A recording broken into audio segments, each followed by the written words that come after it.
कृष्णाय वासुदेवाय हरे परमात्मने प्रणतक्लेशनाशाय गोविन्दाय नमो नमः।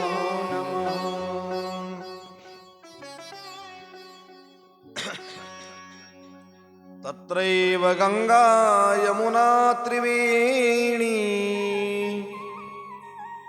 गोदावरी सिंधु सरस्वती च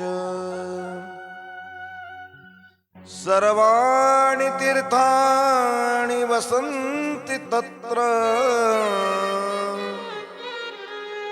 यत्राच्युतोदार कथा प्रसंगा।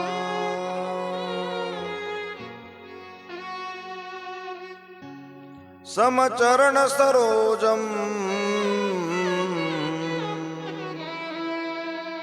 सांद्र नीलांबुदाभं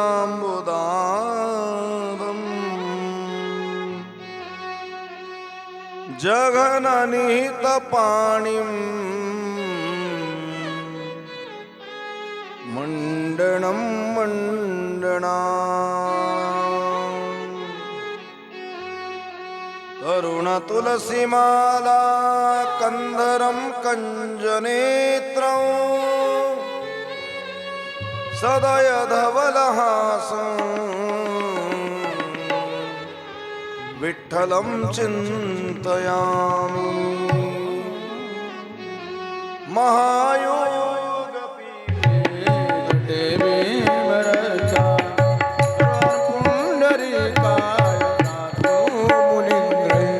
समागत्य तिष्ठन्तमानन्दकल्लं परब्रह्मलिङ्गं भजे पाण्डुरङ्गम् अलङ्कापुरीरो सिंहासनस्थं अलङ्कोजतेजस्फुरदीप्तदेशं विधिराजिदैवै सदा स्तूयमानं समाधिस्थमूर्ति भजे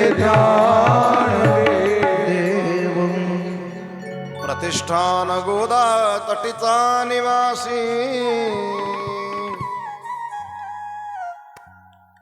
असा भक्त जो आवडे श्री हरीसी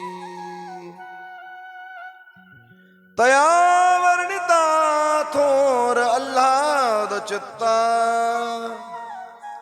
नमस्कार माझा सद्गुरु एकनाथ। सेवे लागी सेवक झालो तुमच्या लागलो निज चरणा अहो स्वामी तुकया देवा यावरी न करावा अवघेर यावरी न करावा। अकारण करुणावरणालय सकल जगदाधार पार्वती प्राण संजीवन भगवान भोलेनाथांच्या दरबारामध्ये भागवत कथा सरिता आपण श्रवण करत आहोत। एक एक नवीन पैलू एक एक नवीन कथा आपल्या समोर उद्धृत होत असते। का होणार नाही?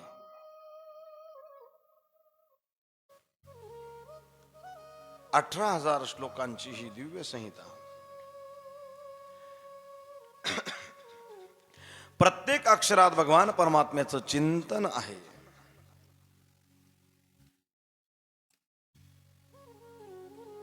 ऐकता ऐकता आपण शुकदेवांच्या शापापर्यंत येऊन परीक्षित महाराजांना जो शाप मिळाला त्याच्यापर्यंतची कथा ऐकली। सर्वजण येऊन चिंता करतात पण शुकदेव भगवान येऊन सांगतात काही काळजी करू नका महाराज, तुमच्याकडे 7 दिवस आहेत आणि 7 दिवस म्हणजे फार मोठा कालावधी आहे।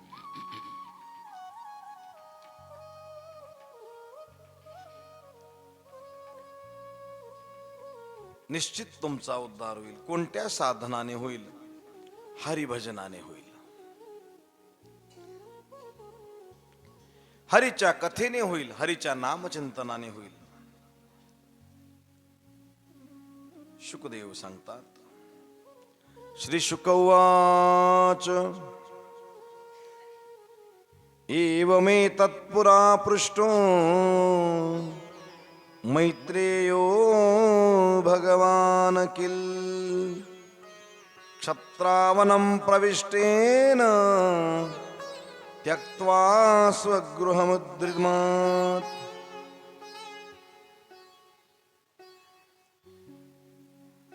हे महाराज परीक्षित, तुम्ही मोठे भाग्यवान आहात. तुमच्या जवळ 7 दिवस आहेत. 7 दिवस. परीक्षितांनी अनशन व्रत केलेले आहे, उपोषण केलेले आहे, अन्न पाण्याचा त्याग करून वटवृक्षाच्या खाली येऊन शुकताल तीर्थामध्ये गंगेच्या काठावर आणि बसलेले आहेत. अथो विहाय ममं च लोकम विमर्शितौ हेततया पुरस्तात् कृष्णांग्रि सेवा मधिमन्यमान उपाविशत प्रायममर्तनद्या. कृष्णांग्रि सेवा, भगवान श्रीकृष्णांच्या चरणांची सेवा हीच श्रेष्ठ आणि माझं सर्वस्व आहे असं मानून ते गंगेच्या तटावर येऊन बसले. प्रथम स्कंदाची इथे सांगता होते. द्वितीय स्कंदामध्ये आसन्न मरण असणाऱ्या माणसाने काय करावं त्याला उपदेश करत असताना शुकदेव भगवान सांगतात. ध्यानाचा विधी पहिल्या अध्यायात सांगितला आणि भगवान परमात्म्याच्या विराट स्वरूपाचं वर्णन सांगितलं.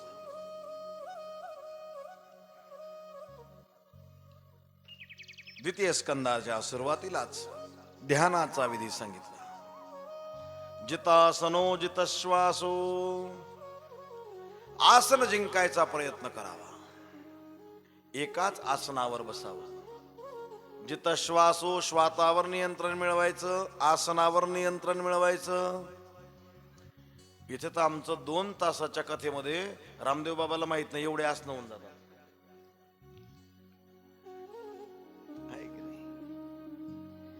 त्याचं गोड असं वर्णन शुकदेवजी करतात. आता इथे शुकदेवांनी सुद्धा नमन केलंय, कारण शुकदेवांची कथा आज सुरू झाली. द्वितीय स्कंदातल्या पहिल्या अध्यायामध्ये शुकमुनींची कथेला सुरुवात झालेली आहे. किती गोड नमन केलंय, ऐका ना. श्री शुकवाच नमः परस्मै पुरुषाय भूयसे सदुद्भवस्थान निरोध लीलया गृहीत शक्ति त्रितताय देहिनां अंतर्ववार्यानुपलक्ष्य वर्त्मने. भागवताचे 10 लक्षण या ठिकाणी सांगितलेले. किती लक्षण सांगितलेत? 10 लक्षण. अत्र सर्गो विसर्गश्च स्थानं पोषण ऊतयः मन्वन्तरेशानुकथा निरोधो मुक्ती आश्रयः. पहिलं लक्षण आहे सर्ग, दुसरं आहे विसर्ग, तिसरं स्थान, चौथं पोषण, 5वं उती, 6वं मनवंतर, 7वं ईशानुकथा, 8वं निरोध, 9वं मुक्ती आणि 10वं जे लक्षण आहे ते आश्रय. एकेकाचा आपण क्रमशः विचार थोडक्यात पाहणार आहोत. सर्ग कशाला म्हणावं? ईश्वराच्या संकल्पाने सत्व, रज आणि तम गुणामध्ये अशी भिन्नता येते. 3 गुणांची निर्मिती होते. आकाशादी पंचमहाभूतांची निर्मिती होते. अ उ म आकार उकार मकार शब्दादी तन्मात्रांची निर्मिती. इंद्रिय आणि अहंकार महत्त्व स्वरूप विराट पुरुषाची उत्पत्ती होते. त्याला सर्ग असं म्हणतात. नाही लक्षात येणार. आधी कुठेच नव्हते काही, चंद्र तारा सूर्य काहीच नव्हतं. अवघे शून्याचे होते, काहीच नव्हतं, काहीच नव्हतं. भगवान परमात्म्याच्या मनात संकल्प निर्माण होतो की आपण सृष्टीची उत्पत्ती करावी. 3 गुणांची निर्मिती भगवान परमात्मा करतात, सत्व, रज आणि तम. आणि त्याद्वारा 7 स्वर्ग, 7 पाताळ, भूमंडळ अशा एका एका ब्रह्मांडाची निर्मिती भगवान परमात्मा करतात. स्वर्ग हे त्यांचं मस्तक आहे, पाताळात त्यांचे पाय आहेत. अशा विराट पुरुषाची उत्पत्ती होते, त्याला म्हणतात सर्ग. पुढे सांगतात विसर्ग. कशाला विसर्ग म्हणावं? सोप्या शब्दात सांगतो आता. आपल्या जळगाव जिल्ह्यामध्ये तापीवर धरण आहे, गिरणा मातेवर धरण आहे, आमच्या अंजनीवर धरण आहे. धरणात साठवलेलं पाणी हे सर्ग. आणि धरणातून जे पाणी सोडण्यात येतं सिंचनासाठी, पिण्यासाठी, शेतीच्या कालव्यासाठी, त्याला विसर्ग म्हणतात. पेपरला बातमी वाचतो ना आपण, इतकं क्युसेस पाणी सोडलं, एवढा विसर्ग केला, तेवढा विसर्ग केला. आता भगवान परमात्मा सृष्टीचा संकल्प करतात, त्यावेळेस ब्रह्मदेवालाही निर्माण करतात. पण ब्रह्मदेव ज्या सृष्टीच्या प्रेरणेने सृष्टी निर्माण करतात त्याला विसर्ग म्हणतात. तिसरं लक्षण आहे स्थान. प्रत्येक क्षणाकडे ही पृथ्वी, ही सृष्टी नाशाकडे चाललेली आहे. पण दिवस उगवला की आपण व्यवहाराला लागतो, दिवस उगवला की आपण कामाला लागतो. आपल्याला असं वाटतं हे असंच चालणार आहे, स्थिर आहे. जी वस्तू जास्त गतीमध्ये फिरते ना, ती फिरताना नाही दिसत, ती स्थिर दिसते. गतिमान फिरणारं चाक, एकाच ठिकाणी फिरणारं गतिमान चाक, एका विशिष्ट गतीला ते पोहोचलं की ते थांबलेलं आहे असं वाटतं. लहानपणी आपण उदबत्ती अशी गरगर गरगर फिरवायचो, काय दिसायचं? चक्र तयार व्हायचं ना ते. आता उदबत्ती एकाच ठिकाणी आहे, तिची विस्तवाची ठिणगी एकाच ठिकाणी आहे, पण आपल्याला फिरवताना ती सर्वत्र दिसली, स्थिर दिसली, गोल दिसली. तसं क्षणाक्षणाला नाशाकडे जाणारी, क्षणाक्षणाला विनाशाकडे जाणारी, प्रलयाकडे जाणारी ही सृष्टी, नाश पावणारी असून सुद्धा स्थिर वाटणं, याला स्थान म्हणतात. धकाधकीच्या जीवनामध्ये, दुःख बांधवळी असणाऱ्या या संसाराच्या चक्रामध्ये भगवान परमात्मा भक्तांवर जी कृपा करतात ना, त्याला पोषण म्हणतात. पुढचं लक्षण आहे मन्वंतर. मन्वंतराचे अधिपती जे भगवत भक्त आहेत, ज्यांच्याकडे भगवान प्रजापालनाचं कार्य सोपवतात, धर्माचं ते अनुष्ठान करतात, त्याला मन्वंतर म्हणतात. प्रत्येक मन्वंतरामध्ये वेगळे वेगळे राजा होतात. मन्वंतराचे अधिपती वेगळे वेगळे असतात. भगवान परमात्म्याने विविध अवतार घेऊन केलेले कार्य, विविध आख्यानांनी रंगवलेली ती कथा, याला ईशानू कथा म्हणतात. आणि ज्यावेळेस भगवान परमात्म्याच्या मनात येतं आता बस झालं, आता हे सगळं आवरायचंय, त्यावेळेस भगवान निरोध लीला करतात. योग निद्रेचा आश्रय भगवान परमात्मा घेतात. योग निद्रेचा स्वीकार करतात, शयन करतात, तेव्हा जीवांना उपाधीसहित आपल्यात सामावून घेतात. याला निरोध लीला म्हणतात. प्रलय लीला, निरोध लीला. आपल्याला मरायचं आणि जगायचं, मरायचं आणि जन्माला यायचं, मरायचं आणि जन्माला यायचं, हे ज्या जीवांना कळत नाही, अज्ञानाने ग्रासलेला जीव, कुणीतरी सद्गुरूंच्या कृपेने साधूच्या संतांच्या कृपेने मोक्षासाठी वाटचाल करायला लागतो आणि भगवत स्वरूप प्राप्त करून घेतो, त्या लीलेला म्हणतात मुक्ती.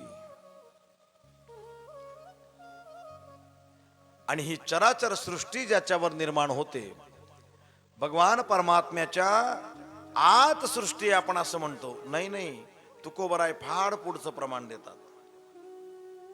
तुम्ही उंबर पाहिलाय का? उंबर पाहिलाय का? उंबराच्या झाडाला फळ असतं आणि त्या फळामध्ये काय असतं? कीटक असतात, छोटे छोटे उडणारे मच्छरांसारखे लहान लहान जीव असतात. आता त्या उंबराच्या झाडाला एकच फळ असतं का? बरं, उंबराच्या शेंड्याला फळ लागतं का? कुठे लागतं? त्याच्या खोडापासून ते अगदी आग्रापर्यंत फळच फळ असतात. बरं, असं एकच उंबर आहे का? किती उंबर आहेत जगात? तशा ह्या अनंत ब्रह्मांड आहेत. तुकोबराय सांगतात, अनंत ब्रह्मांडे एके रोमी ऐसे धेंडे. भगवान परमात्म्याच्या एका एका रोमावर अनंत ब्रह्मांडाची रचना आहे. महाराज, आपण कुठे लागतो? आणि या सर्व चराचर जगताचा आश्रय भगवान परमात्माचे. एकदा काय झालं, एका कुठल्या तरी सृष्टीतल्या इंद्राला, ब्रह्मदेवाला गर्व झाला की सृष्टीचा आरंभ झाला तेव्हापासून मी काम करतोय, एक दिवस बी रजा टाकली नाही. आता कुठेतरी पिकनिकला जावं, आराम करावा, काही दिवस आपलं काम बंद ठेवावं, असा विचार त्याच्या मनात आला. त्याने रजेचा अर्ज लिहिला. रजेचा अर्ज लिहिला. भगवान विष्णूंना तो वैकुंठात द्यायला जायला लागले. रस्त्याने पाहतात तर एकच महिला, एकच स्त्री, एक उंटांची लाईन हाकलते. ज्याच्या त्याच्या कंपनीतला माल जो तो ओळखून घेतो, हा प्रोडक्ट आपला आहे. ब्रह्मदेवानी पाहिलं, हे उंटही आपले नाही, ही महिला पण आपण तयार केलेली नाही, आहे तरी कोण? आहे तरी कोण? प्रत्येक उंटाच्या पाठीवर 2-2 पेट्या होत्या, एका बाजूने एक, एका बाजूने एक. लांबच लांब रांग होती. पुढेही किती उंट आहेत ते कळत नव्हतं, मागे किती आहेत ते कळत नव्हतं. आणि एवढ्या सगळ्या उंटांना फक्त एकच महिला वाळत होती, त्यांचं संचलन करत होती. ब्रह्मदेव त्या महिलेपर्यंत गेला आणि विचारलं, बाई कोण आहेत तुम्ही? त्यांनी सांगितलं, बाबा मालकाचा हुकूम आलेला आहे आणि तू काय टाइमपास करू नको, मला मालकाने बोलवलं, मालकाकडे जायचंय. मालक? कोण तुमचे मालक? भगवान विष्णू. म्हणे काय काम काढलं? त्यांचा सकाळीच निरोप आला, कोणत्या तरी सृष्टीतला ब्रह्मदेव म्हणे आणि रजेवर जाणार आहे. त्यांनी सांगितलं आपल्याकडे जेवढे स्टॉक मध्ये असतील तेवढे ब्रह्मदेव घेऊन ये. म्हणे मग? म्हणे हे उंट दिसतायत ना, या उंटाच्या पाठीवर 2-2 पेट्या आहेत. एका पेटीत एक ब्रह्मदेव, पुढे किती उंट मागे किती उंट ते समजत नाही. एका उंटावर 2-2 ब्रह्मदेव आहे. मालकाला जो आवडेल ना त्याला कामावर लावून घेतील. अनंत ब्रह्मांडे एके रोमी ऐसे धेंडे, एके रोमी ऐसे धेंडे. असा सकल जगताचा तो स्वामी भगवान परमात्मा या सृष्टीचा आश्रय आहे. 10व्या अध्यायामध्ये द्वितीय स्कंद संपतो. तृतीय स्कंदाला सुरुवात होते. या तृतीय स्कंदामध्ये उद्धव आणि विदुरांची भेट होते, जी मी सकाळी तुम्हाला सांगितली. भगवान परमात्म्याच्या बाललीलांचं वर्णन उद्धवांनी केलं. विदुर काका म्हणतात, मला संपूर्ण भागवत ऐकायचं. उद्धवजींनी निरोप सांगितला, इथे नाही, तुम्ही हरिद्वारला जा, तिथे मैत्रेय मुनी तुमची वाट पाहतील. आणि उद्धवजी तुम्ही कुठे जाणार? उद्धवांनी विदुर काकांना सांगितलं, मी तर आता बद्रीनाथाला जाणार आहे. भगवान परमात्म्याने मला आदेश दिलेला आहे, कलियुगाच्या शेवटपर्यंत तिथे मी नारायणाची वाट पाहणार आहे आणि बद्रीनाथाला अखंड वास्तव्य करणार आहे. विदुरांनी प्रश्न विचारावे हरिद्वार क्षेत्रामध्ये आणि मैत्रेय मुनींनी त्यांचं समाधान करावं. मैत्रेय विदुर संवाद या ठिकाणी सुरू होतो. विदुर काकांनी सृष्टीच्या उत्पत्तीविषयी प्रश्न विचारला. भगवान परमात्म्याने ही सृष्टी कशी निर्माण केली.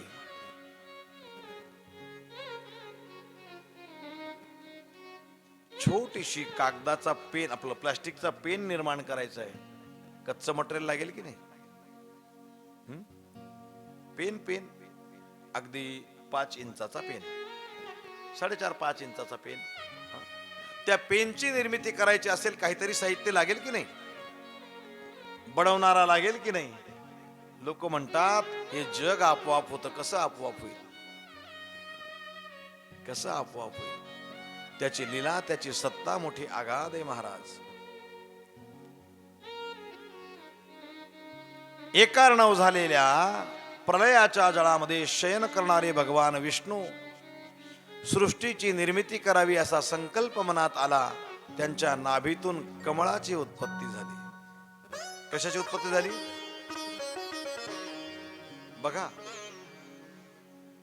संपूर्ण चराचर सृष्टीची निर्मिती ब्रह्मदेवाने केली, पण ब्रह्मदेवाने कमळ नाही निर्माण केलं, कमळात ब्रह्मदेव निर्माण झाले. म्हणून कमळ अनादी आहे. सुरुवातीपासून कमळ होतं ना, आता बी कमळच आहे, पुढे बी कमळच पाहिजे.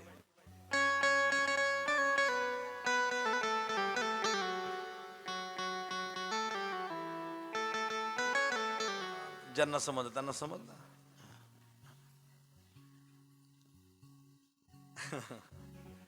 सृष्टीच्या आधी कमळ आहे महाराज. ते ज्यावेळेस त्या चिन्ह ठेवणाऱ्यांनी विचार केला असेल ना, जाणकार अभ्यासक व्यक्ती, नुसतं कमळच नाही, त्या कमळाखाली पाण्याच्या अशा 2 रेषा दाखवलेल्या आहेत.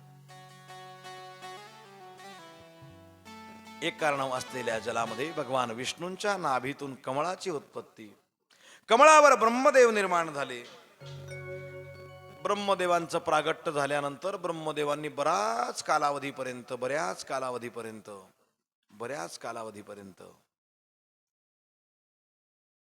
शोध घ्यायचा प्रयत्न केला. इथे तर मी एकटाच दिसतोय, मला निर्माण कोणी केलं, मी आलो कुठून. वर वर वर वर शोध घेतला. मग म्हणे या कमळात आपली उत्पत्ती झाली ना, त्या कमळाच्या नाळेमध्ये जाऊन, कमळाच्या देठात जाऊन अनेक वर्षापर्यंत शोध घेतला, नाही फरक पडला. शेवट अनेक दिवसांच्या त्यांच्या प्रयत्नानंतर, अनेक वर्षानंतर त्यांच्या कानावर आकाशवाणीद्वारा वर्णमालेतले 2 शब्द पडले, त आणि प. कोणते कोणते? त आणि प. त प. ईश्वराची आज्ञा म्हणून ब्रह्मदेव तपाला बसले. हजारो वर्षापर्यंत तप केल्यानंतर भगवान विष्णू प्रसन्न झाले आणि सांगितलं सृष्टीची उत्पत्ती करा. मोठा आनंद वाटला. प्रभूंनी आपल्याला कार्य दिलेलं आहे. मंत्र सामर्थ्याने सृष्टी निर्माण केली. 10 प्रकारच्या सृष्टीचं वर्णन आलेलं आहे. मंत्र सामर्थ्याने सृष्टी निर्माण करतात. पहिल्यांदाच मंत्र म्हटला आणि 4 लहान लहान मुलं समोर उभे राहिले, ज्यांचं वर्णन आपण आधीपासून ऐकतोय. सनक, सनंदन, सनातन, सनत कुमार. ब्रह्मदेवाने सांगितलं सृष्टी वाढवा. ते म्हणे आमची उत्पत्ती मंत्रातून आहे, तर आम्हाला या बाबा बैरागी बनायचंय. आम्ही संसाराच्या भानगडीत पडणार नाही. आम्हाला मंत्र द्या, भजन करू द्या. ब्रह्मदेवांना आनंद वाटला. भगवत प्राप्तीसाठी यांची ओढ आहे, म्हणून ब्रह्मदेवांनी त्यांना मंत्र दिला. कोणता मंत्र दिला माहिती का?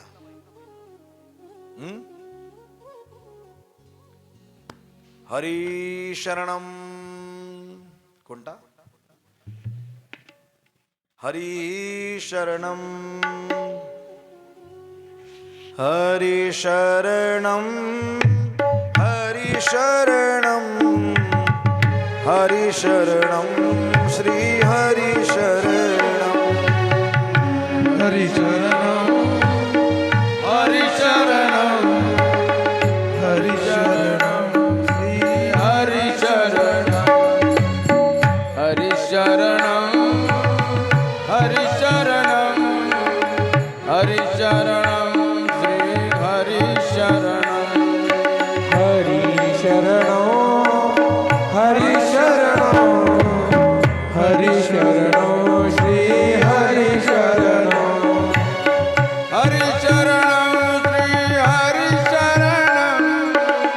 हरिशरणं श्री हरिशरणं हरिशरणं श्री हरिशरणं हरिशरणं श्री हरिशरणं हरिशरणं श्री हरिशरणं हरिशरणं श्री हरिशरणं हरिशरणं श्री हरिशरणं हरिशरणं श्री हरिशरणं हरिचरणं श्री हरिशरणं हरिचरणं श्री हरिचरणं हरिशरणं श्री हरिशरणं हरिशरणं श्री हरिशरणं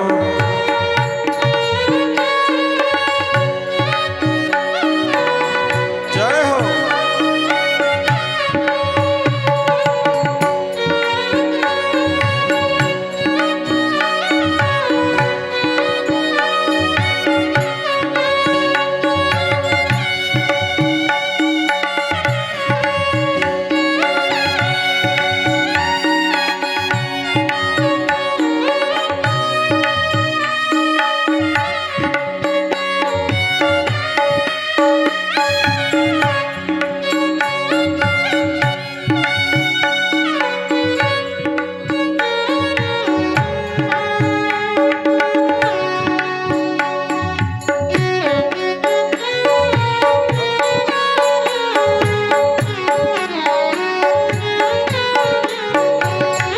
हरिशरणं हरिशरणं हरिशरणं श्री हरिशरणं हरिचरणं हरिशरणं श्री हरिशरणं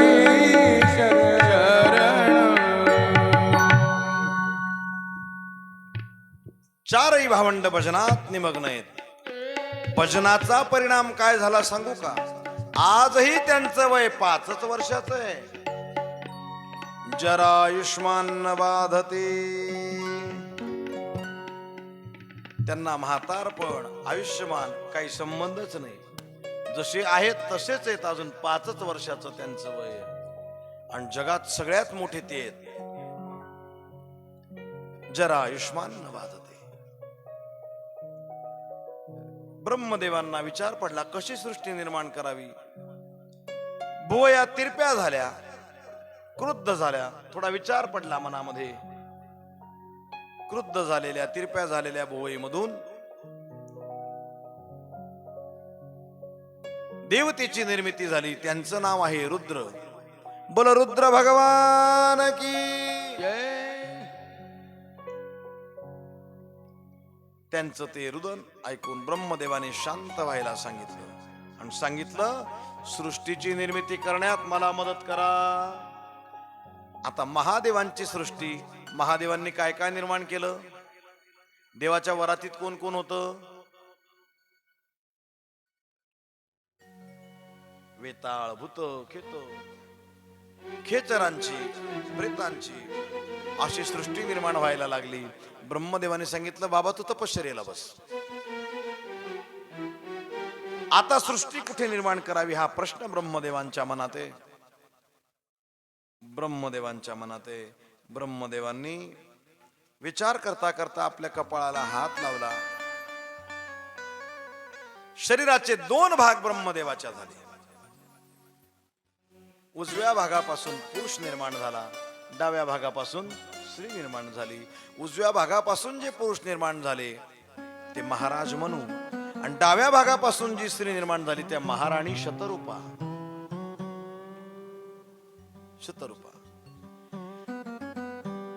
त्यांनी हात जोडले, ब्रह्मदेवासमोर उभे राहिले आणि विचारलं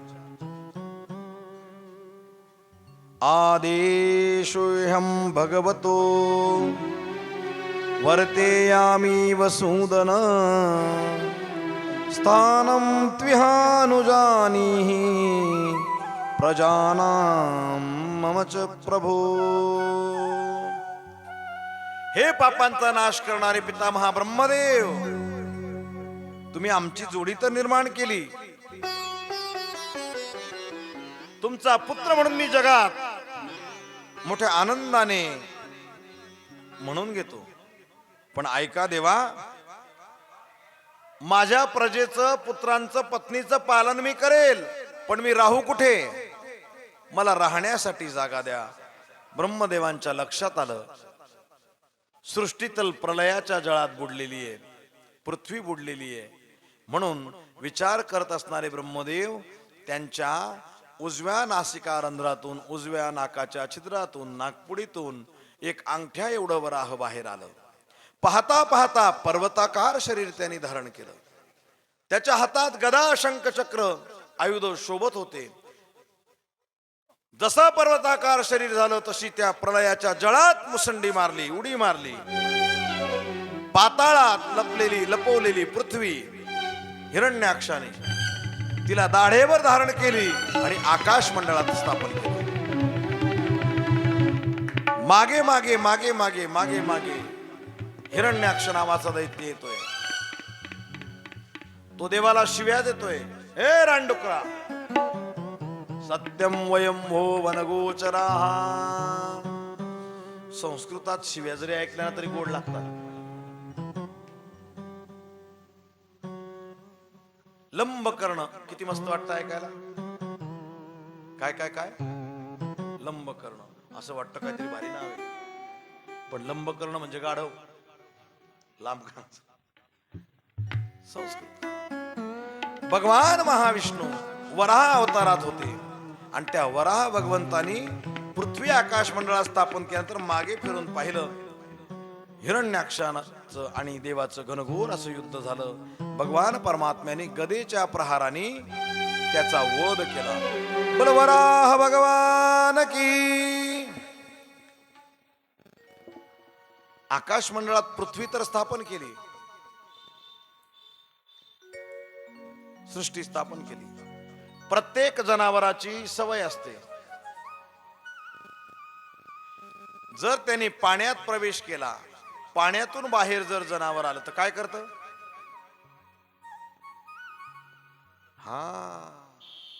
जनावर पाण्यातून बाहेर आलं की अंग झटकतं. मांजर असेल, कुत्रा असेल. भगवान वराह अवतारात ना, भगवान वराह त्या जलातून पृथ्वीवर बाहेर आले आणि आपलं अंग झटकलं. अंग झटकत असताना भगवान वराहांच्या अंगावरचे केस पृथ्वीवर ज्या ज्या ठिकाणी पडले ते दर्भ म्हणून उगवले. दर्भ माहितीत ना, कुश माहितीत ना, दर्भ, दर्भाच्या अंगठ्या करून घालतात ना. दर्भाचं आसन असतं ना, गवत, लव्हाळ, असो का निम्मन सांगत आहे. भगवान वराहांच्या अंगावरचे ते केस आहेत. सुवर्ण आसनावर बसून जप करण्याचं, तप करण्याचं, पूजा करण्याचं जे पुण्य असतं ना, त्याच्यापेक्षा कैक पटीने जास्त पुण्य दर्भाच्या आसनाचं आहे. तुम्ही कुबेर भंडारला गेलेत का? नर्मदा माईच्या काठावर कुबेर भंडारेश्वर महादेव आहेत. आणि त्या कुबेरला दर्भाच्या चटया खूप विकायला असतात. जास्त किंमत पण नाही, 70 रुपये, 80 रुपये, 100 रुपये. जर गेलात तर जरूर घेऊन या. साधनेसाठी अतिशय उत्कृष्ट असतात. आपल्या त्र्यंबकेश्वरला पण खूप कुशा आहेत. तिथल्या तलावाचं नावच आहे कुशावर्त.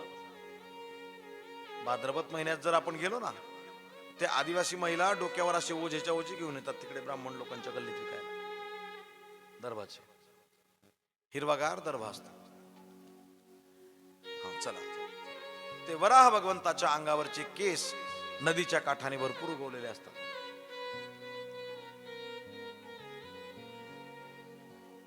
पृथ्वीची स्थापना झाली. मनु महाराज आणि शतरूपा राणीला ब्रह्मदेवानी जागा दिली राहायला.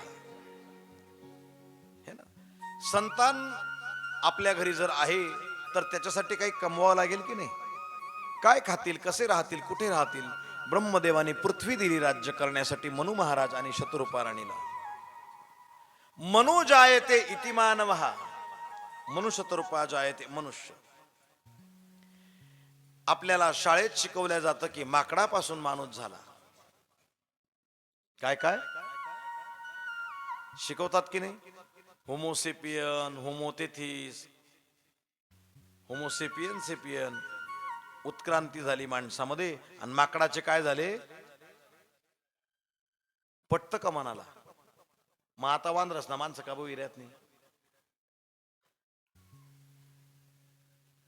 आता का होत नाही? तो उत्क्रांतीवाद आहे.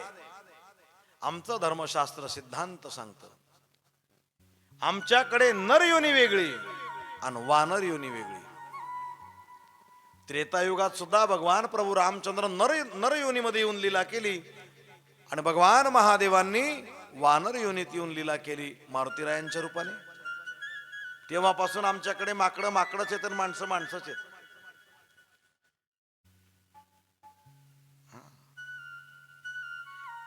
कसं बरं माकडापासून माणूस झाला? मान्य तरी कसं करून घेता? मान्य तरी कसं करून घेता? हा?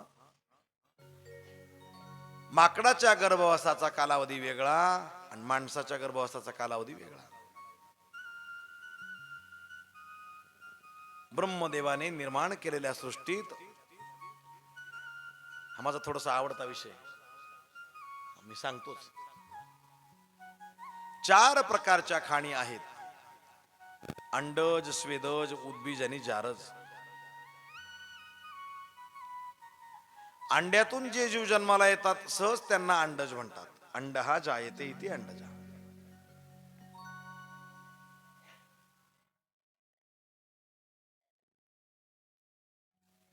अंड्यातूनही त्यांचा जन्म होतो आणि आईच्या पोटातून अंड बाहेर पडतं. 2दा त्यांचा जन्म होतो म्हणून त्यांना द्विज सुद्धा म्हणतात. द्विजालिकुल म्हणतात त्यांना.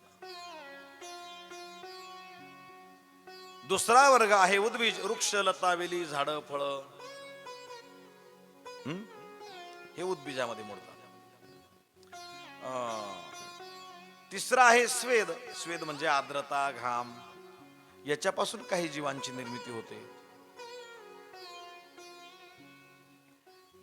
मृग नक्षत्र, रोहिणी नक्षत्र संपलं, मृग नक्षत्राची सुरुवात असते.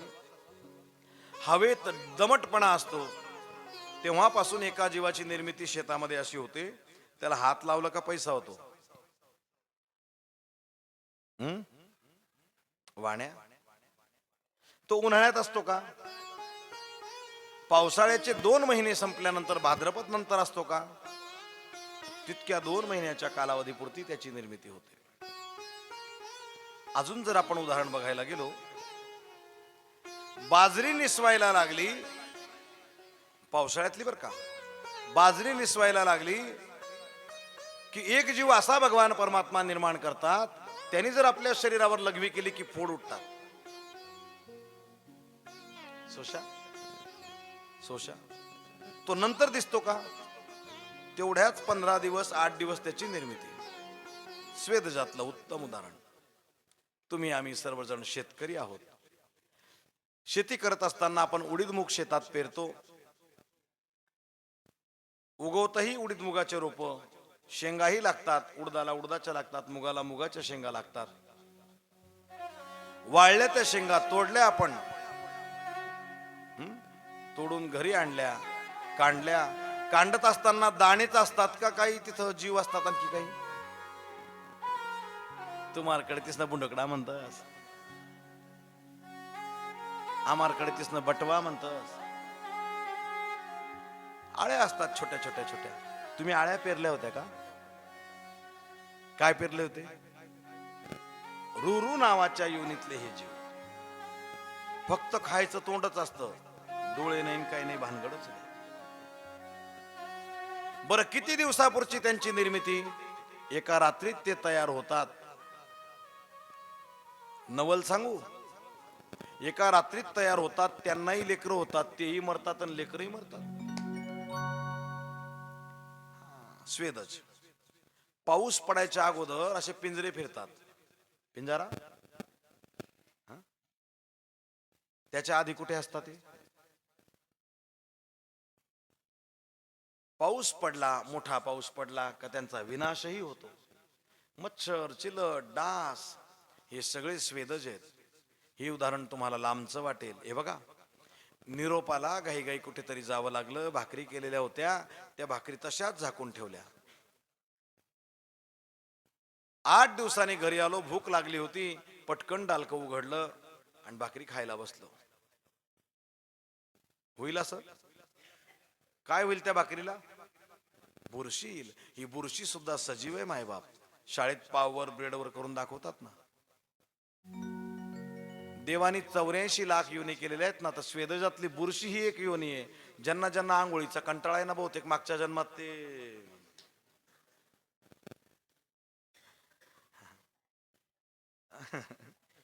बुरसायल. कसं गोड बोली बरं माय. बुरशी बुरशी ती बुरशी सुद्धा सजीव आहे. स्वेदजातलं उत्तम उदाहरण. हे तुम्हाला लांबचं वाटेल. डोक्याला आलेला घाम, बसलेली धूळ, डोक्यामध्ये ओवा, लिखा, जीवा ज्या निर्माण होतात ना, यांचं बियाणं मिळतं का? कृषी केंद्रावर हा मिळतं. काय मल्लिका, बिटी, राशी असं काही बियाणं मिळतं का? नाही नाही. स्वेदजातलं उत्तम उदाहरण आहे. स्वेदजातलं उत्तम उदाहरण हे स्वेदज. आणि पुढचा वर्ग आहे जारज. जे जीव एकटे जन्माला येत नाही, जनावराचा असेल तर जार म्हणतात, आणि माऊलीचा असेल, आईचा असेल तर वार म्हणतात. वारासोबत जारासोबत जो जीव जन्माला येतो त्याला जरायुज म्हणतात. त्याच्यामध्ये सगळे सस्तन प्राणी येतात. जे जे जीव आपल्या लेकरांना दूध पाजून मोठं करतात ना, दूध पाजून वाढवतात ना सस्तन प्राणी, तेवढे सगळे जारजामध्ये मोडतात. सगळे जारजामध्ये मोडतात. आता त्या जारजांमध्ये ब्रह्मदेवानी इतके प्रकार केलेले आहेत. काही 4 पायाचे आहेत, काही 2 पायाचे आहेत, काही 14. ते आपल्या बोलायच्या भाषेत असतात 14 पायाचे. 4 पायाचे. 4 पायाच्यांमध्ये काही वर्गीकरण केलं. काहींना 3 खुर आहेत, काहींना 4 खुर आहेत, काहींना 5 खुर आहेत, काहींना 2 आहेत, आणि काहींना 1च खुर आहे. घोडा, गाढव, खेचर यांना 1च खुर आहे महाराज. 1च खुर आहे. गाय, म्हैस, बकरी, हरण, डुक्कर यांना 2 खुर आहेत. बरोबर का? यांना 2 खुर आहेत. अजून सांगू? कुत्रा, लांडगा, सिंह, वाघ, बिबट्या यांना 4 खुर आहेत. 4 ठिकाणी खाच आहेत. एवढंच नाही तर प्रत्येक जारजाचा गर्भवासाचा कालावधी सुद्धा वेगळा वेगळा आहे. कुत्रा किंवा मांजरीचा आपण जर विचार केला तर 3 महिन्यातून एकदा ते पिलांना जन्माला देतात. वर्षातून 3दा. वर्षातून 3दा. बकरी, हरण यांचा जर आपण विचार केला, डुक्कर पण वर्षातून 3दा जन्माला घालतात. बकरी, हरण 6 महिन्यातून एकदा, म्हणजे वर्षातून 2दा पिलांना जन्म घालतात. आणखी आपल्या ओळखीचे जे जीव आहेत, म्हैस, त्या म्हशीच्या गर्भवासाचा कालावधी आहे 10 महिने. गायीच्या गर्भवासाचा कालावधी आहे, आईचा गर्भवासाचा कालावधी आहे. माझ्या पूर्वजांना माहिती होतं, ज्या अर्थी गर्भवासाचा कालावधी या दोघं जीवांचा सारखा आहे. आईला जर दूध नसलं तर गायीचं म्हणून चालतं बरं का, म्हणून चालतं. याची गर्भात वाढ सारख्या दिवसात झालेली आहे, गायीची आणि माणसाची.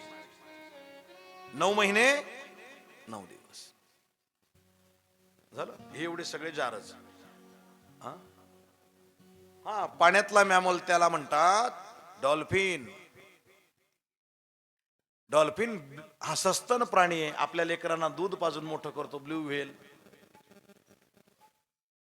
तो पण जारज आहे. म्हणजे इतकी सृष्टी ब्रह्मदेवानी भिन्न भिन्न निर्माण केली, याचा इतका खोल विचार जगातल्या कुठल्याच शास्त्रांनी केला नाही, शास्त्रज्ञांनी केला नाही, एवढा आमच्या ऋषीमुनींनी केलेला आहे. आमच्या ऋषीमुनींनी केलेला आहे. माकडाचा गर्भवासाचा कालावधी आणि माणसाचा गर्भवासाचा कालावधी भिन्न आहे महाराज. मग तुम्ही कसं म्हणतात माकडापासून माणूस झाला? आपण ऋषीची संतान आहोत म्हणून पूजेला बसल्यावर तुम्हाला काय म्हणतात? तुमच्या गोत्राचा उच्चार करा. आणि माहित नसतं तर म्हणा कश्यप गोत्रोत्पन्ने. बरोबर का?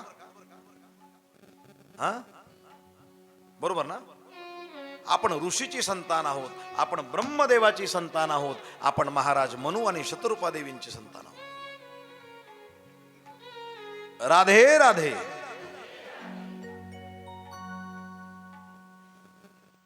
राधे राधे. असं कडक आवाज यायला पाहिजे थोडसा. आपण ऋषींची संतान आहोत,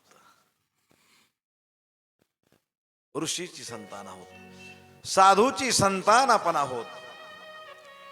मनू महाराज आणि शतरूपा राणी यांनी पृथ्वीवरची सृष्टी रचनेला सुरुवात केली. कुठे केली बरं सुरुवात? सांगता येईल कोणाला? कोणतं नगर वसवलं, कोणतं गाव वसवलं?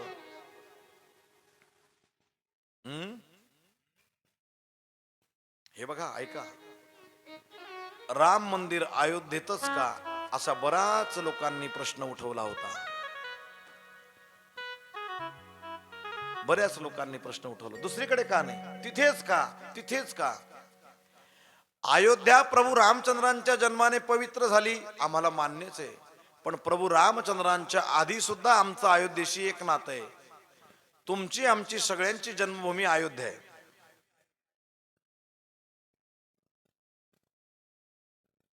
यच्चे यावत मानव मात्र जिथे जन्माला आला त्या भूमीचं नाव आहे अयोध्या. महाराज मनू आणि शतरूपा राणी यांनी सृष्टीला आरंभ केला तो अयोध्येतून. कुठून आरंभ केला? अयोध्येतून. मग माणसाची निर्मिती जर अयोध्येत झाली तर आमचं अयोध्येशी नातं नाही का? प्रभू रामचंद्रांचीच नाही, यच्चे यावत मानव मात्रांची जर जन्मभूमी असेल ती काय आहे? अयोध्या आहे. अयोध्या. बोला अयोध्या धाम की. अयोध्या. महाराज मनू आणि शतरूपा राणी यांना 2 मुलं आणि 3 मुली झाल्या. मुलांचं नाव महाराज प्रियव्रत आणि उत्तानपाद. मुलींचे नाव आकुती देवी, देवहूती देवी आणि प्रसूती देवी.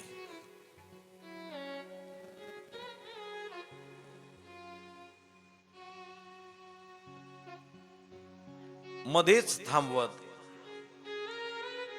महाराज परीक्षितींनी प्रश्न विचारला, का हो तुम्ही सृष्टीची उत्पत्ती सांगतात आणि हा हिरण्याक्ष कुठे राहत होता? हिरण्यकश्यप कुठे राहत होता? तर दितीच्या गर्भधारणेची कथा येते. मैत्रेय मुनी सांगतात, दितीर्दाक्षायणी क्षत्र मारीचम कश्यपम पतिम आपत्य कामाचकमे संध्यायां मृच्छयादितः.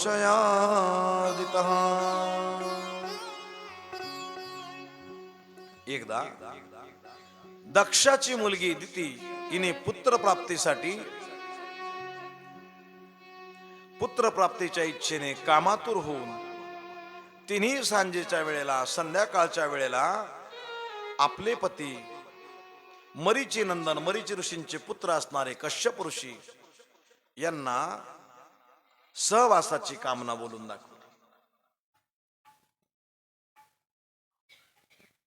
महामुनी कश्यपांनी तिला अनेक प्रकारे समजवलं, बाई ही वेळ चांगली नाही.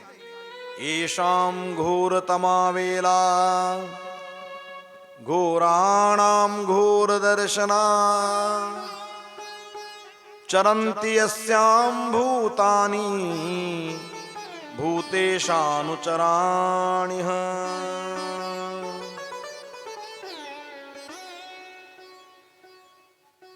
ही अत्यंत भयंकर अशी वेळ आहे. राक्षस प्राणी यांची शक्ती यावेळी जास्त होते, दिसण्यातही भयानक आहे. यावेळी भगवान शंकर आपल्या गणांना घेऊन पृथ्वीला प्रदक्षिणा करत असतात. अगदी दिवे लागण्याच्या वेळेस काही वस्तू करू नये, काही गोष्टी करू नये. झाडू मारायचं नाही, भांडण करायचं नाही. काही काहींना सवय असते, दिवसभर चांगले राहतात, संध्याकाळी वाद होतो. दिवे लागणीच्या वेळेस भांडण करू नये, झाडू मारायचा नाही. कपडे वाळत घातले असतील ते कपडे बाहेर ठेवायचे, भांडी धुवायची नाहीत संध्याकाळच्या दिवे लागणीच्या वेळेस. त्याच्या अगोदरच सर्व स्वच्छता करून ठेवायची. अशी घोर वेळा ती आहे.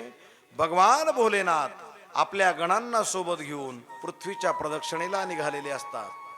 जिथे काही असं दिसलं तिथे गणांना पाठवून देतात, जा रे एन्जॉय करा. म्हणून बाई ही वेळ चांगली नाही. मलमूत्राचं विसर्जन त्या कालावधीमध्ये करू नये.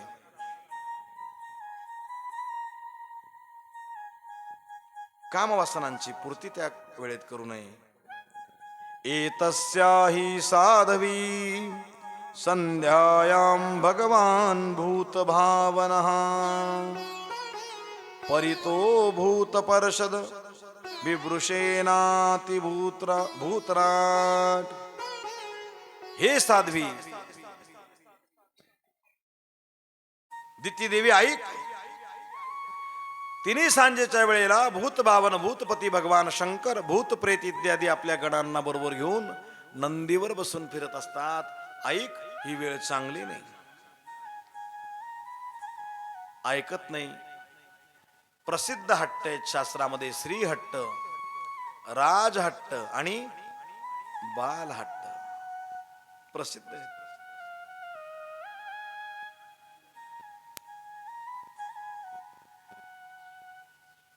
घडू नये ते घडलं. अप्रात्यादमनस्ते दोषान् मुहूर्तिकादुत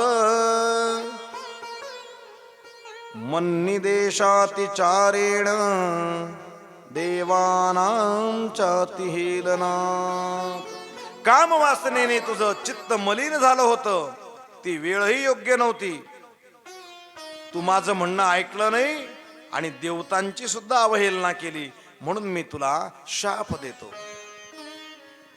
हे दुष्ट अमंगल स्त्रिये,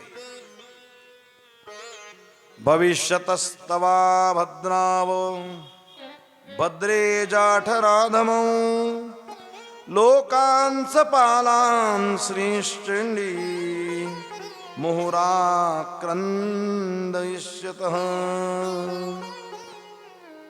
हे अमंगल स्त्रिये, तुला 2 अमंगळ पुत्र होतील, अधम पुत्र होतील. ते वारंवार संपूर्ण लोकांना, लोकपालांना, देवी देवतांना त्रास देतील आणि राक्षस तुझ्या पोटी जन्माला येतील. तेच हे दोघं जुळे भाऊ होते, हिरण्याक्ष आणि हिरण्यकश्यप. आपले मुलं जगताला त्रास देणार आहेत या भीतीने दिती देवीने 100 वर्षापर्यंत त्या गर्भाला प्रसव होऊ दिलं नाही. किती वर्षापर्यंत? 100 वर्षापर्यंत ते आतच राहिले. दिती देवीने कश्यप ऋषींची सेवा केली आणि प्रसन्न होऊन त्यांच्याकडून वर मागून घेतला, माझ्या पुत्रांचा उद्धार काहीतरी चांगला व्हावा. भगवान विष्णूंच्या हाताने त्यांना मरण यावं. कश्यप ऋषींनी सांगितलं. दिती देवी म्हणतात, दितिरुवाच वधम भगवता साक्षात सुनाभोदार बाहुना आशासे पुत्रयोर्मह्यम माम क्रुद्धात ब्राह्मणाद विभो.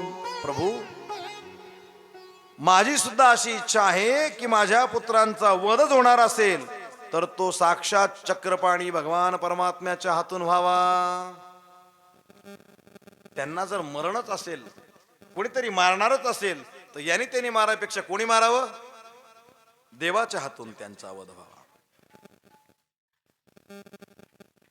क्रुद्ध ब्राह्मणांच्या शापाने त्यांचा मृत्यू होऊ नये कश्यप ऋषींनी वर दिला. पुत्रस्य तु पुत्राणां भवति कैसतां मतः गास्यन्ति यदृश्य शुद्धं भगवद यशसा समम.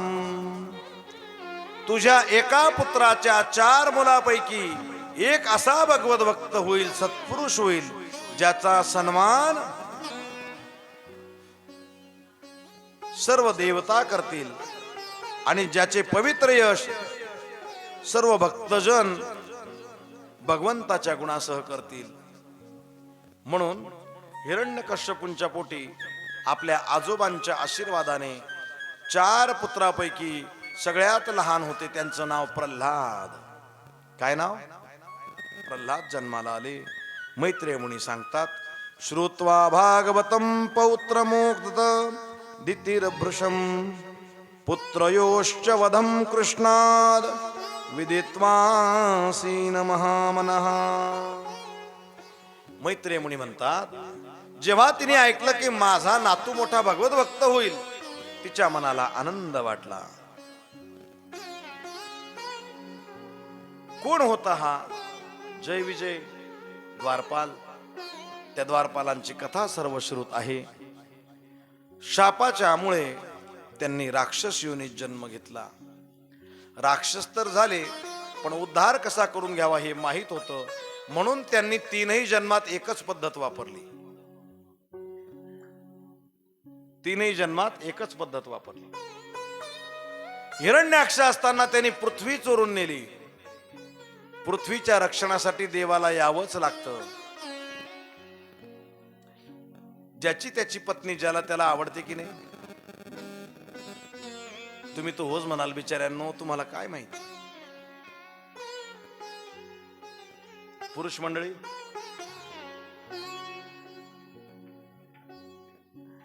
आहे की नाही? मग ऐका, भगवान परमात्म्याची पत्नी चोरून नेली तर हे नक्षित लवकर येतील. म्हणून हिरण्याक्षाने पृथ्वी चोरून नेली. पृथ्वी ही भगवान परमात्म्याची पत्नी आहे. तुम्हालाही माहिती तो श्लोक, समुद्र वसने देवी. म्हणा मागे, समुद्र वसने देवी पर्वतस्तन मंडले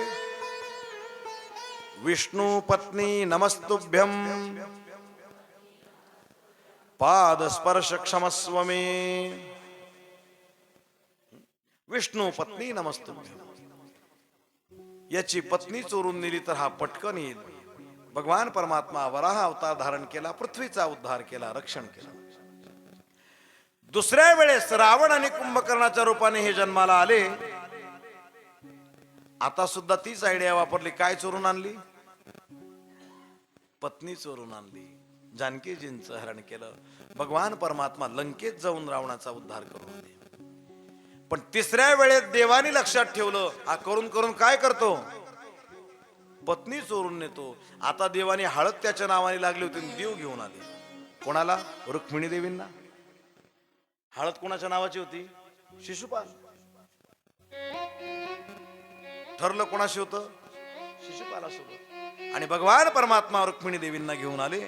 बोल भक्तवत्सल भगवान की, दीनबंधु भगवान की, कृपा सिंधु भगवान की जय. मनु महाराज आणि शतरूपा राणींचा वंश मोठा पवित्र पावन मानला गेला. हिरण्याक्षाच्या वधाची कथा ऐकून विदुर काकांना आनंद झाला आणि मध्येच थांबवत त्यांनी विचारलं, ब्रह्मदेवाच्या तुम्ही कन्यांचं आणि मुलांचं वर्णन केलं, त्याच्यापैकी त्यांच्या मुलींच्या वंशाची कथा तुम्ही आम्हाला आधी सांगा. मुलींच्या वंशाची कथा सांगा. मोठ्या कन्येचं नाव देवहूती देवी, मनु महाराज आणि शतरूपा राणींच्या. या देवहूती देवींना नारदांच्या द्वारा कर्दम मुनींची माहिती कळाली की मोठे तपस्वी आहेत कर्दम मुनी. त्यांच्या तपश्चर्येचं सामर्थ्याचं वर्णन नारदांनी मनू महाराज आणि शतरूपा राणीच्या राजमहालात केलं. ऐकताना देवहूती देवीने ऐकलं आणि मनू महाराजांच्या मनात सहज निर्माण झालं की आपली कन्या देवहूती ही कर्दम मुनींना देण्यात यावी. कर्दम मुनींना देण्यात यावी. कर्दम मुनी आपल्या आश्रमात असताना मनू महाराज, शतरूपा राणी, देवर्षी नारद आणि देवहूती देवी तिथे उपस्थित झालेले आहेत. आपल्या आश्रमात आले म्हणून कर्दम मुनींनी 4 आसनं टाकलेत. नारदांना दिलं, मनू महाराजांना दिलं, शतरूपा राणीला दिलं आणि 4थं आसन देवहूती देवीला दिलं. आता यांनी टाकलेल्या आसनावर जर बसले तर मनोमन मी यांना पती म्हणून वरलेलं आहे, माझे वडील यांच्याशीच माझं लग्न करणार आहेत. यांनी टाकलेल्या आसनावर जर बसली तर दोष लागेल पतिव्रता धर्माला. हा, नवऱ्याने टाकलेल्या आथरुणावर झोपावा आता पद्धतच आहे. त्यांनीच टाकायचं त्यांनीच आवरायचं. कसं बसावं आसनावर? आणि नाही जर बसली तर अपमान होईल. अपमान होईल. काय केलं? आसनावर बसल्या नाही पण उजवा हात आसनावर ठेवला आणि खाली बसल्या. म्हणजे आसनाचा त्यागही केला नाही आणि आपल्या मनोमन मानलेल्या पतिदेवांची, कर्दम मुनींची अवहेलनाही केली नाही, अपमानही केला नाही. बोलणी चालत असताना कर्दम मुनींनी सांगितलं, एक संतान होईल तोपर्यंत मी संसारात राहील, त्याच्यानंतर मी तपश्चर्येला निघून जाईल. काय नियम घातला?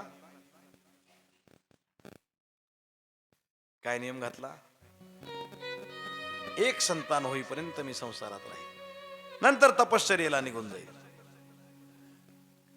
मान्य केलं.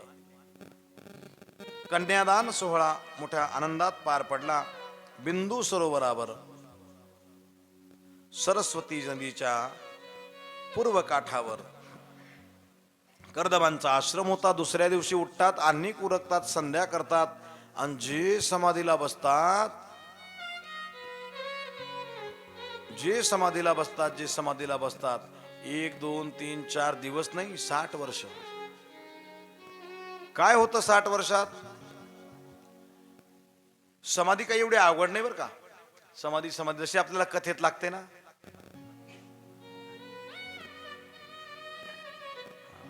येतेच महाराज. ती काय करावं? ऐकण्यासाठी आलेलो असतो पण थोडस येतेच. ती कुंभकर्णाची पत्नी आहे ना, तिने प्रभू रामचंद्रांकडे वर मागितला होता, म्हणे तुमच्या कथेला येत जाईल. रामजी म्हणे मग कल्याण आहे.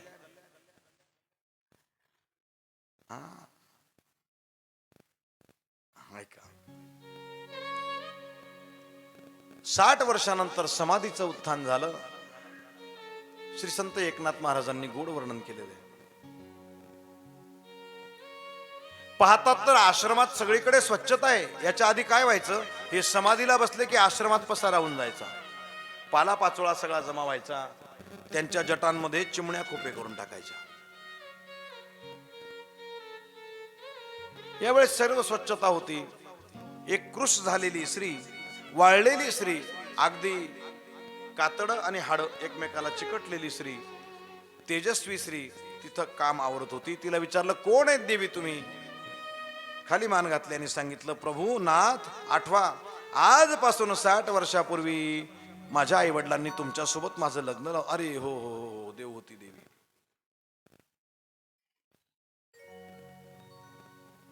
अशी काय अवस्था झाली? तुम्ही माझे पती आहात, तुम्ही समाधीला बसले, तुम्ही काही खाल्लं नाही तर मी कशी खाऊ? म्हणून माझंही व्रत, माझी उपासना चालू होती. उपाशी राहण्याच्या बाबतीत रामायणात लक्ष्मणजींचं नाव येतं. नामदेवराय प्रभू रामचंद्रांची आरती लिहितात ना, प्रभू रामचंद्रांची आरती लिहितात.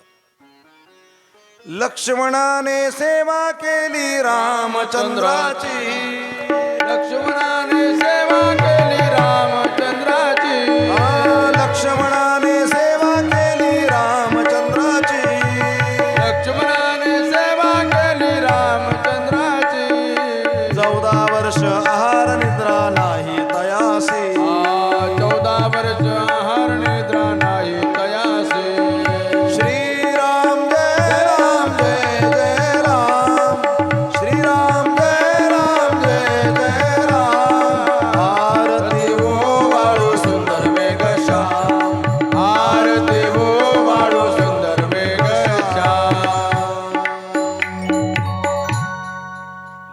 रामाचं नाव आलं, पण लक्ष्मणांच्या नावाने जिने कुंकू लावलं होतं त्या उर्मिला देवी तरी कुठे जेवल्या 14 वर्ष? झोपल्या का 14 वर्ष? हातात आरतीचं ताट तसंच होतं. ही त्यागाची भूमी महाराज. हा आर्यावर्त, हा हिंदुस्थान त्यागातून घडलेला आहे, त्यागातून घडलेला आहे. परदेशात जाल भोगभूमी आहे. एक लेकरू होईपर्यंत पण जोडी टिकत नाही, लगेच दुसरा जोडीदार निवडतात. ही त्यांची संस्कृती. पण पती मेल्यानंतर सुद्धा 4-4 मुलांना सांभाळणाऱ्या मावल्या आपण पाहिलेल्या आहेत. परिस्थिती नसताना धुणं भांडे करून, उष्टपाष्ट काढून, दळण निसण करून. ही त्यागाची भूमी आहे, त्यागाची भूमी आहे. पाश्चात्य संस्कृती अशी आहे, तारुण्य आहे तोपर्यंत जोडीदार निवडावा, पटलं नाही दुसरा निवडावा, मेला तर लगेच दुसऱ्याचा अंगीकार करावा. पण पतीच्या नंतर सती जाण्याची पद्धत माझ्या भारतातली आहे. त्यागाची भूमी महाराज, त्यागाची भूमी. कची खाऊ कृष शरीर झालेलं होतं. मंत्र सामर्थ्याने हजारो लाखो देवांगनांना बोलवलं. अप्सरा आल्या, त्यांनी बिंदू सरोवरात नेऊन दिव्य सुगंधी उठण्यांनी देवहूती देवींना स्नान घातलं. सुंदर दैदिप्यमान तेजस्वी शरीर मिळालं. अनेक वर्षापर्यंत विमानात विहार केला. एक करता करता करता करता करता करता करता करता 9 मुली झाल्या. किती? नियम काय सांगितला होता? एक संतान झाली की मी तपश्चर्येला निघून जाईल. एक करता करता किती मुली झाल्या? आपलंही असंच आहे. आपण सांगावं लोकांना, चला आमची कासोद्याहून दिंडी असते, खूप व्यवस्था भारी असते. आमचे बाळाभाऊच असतात व्यवस्था बघायला. महाराज मंडळी सगळी भजनाला असते. चला ना पंढरपूरला, चला चला पंढरपूरला. नाही ना, आलो असतो आम्ही,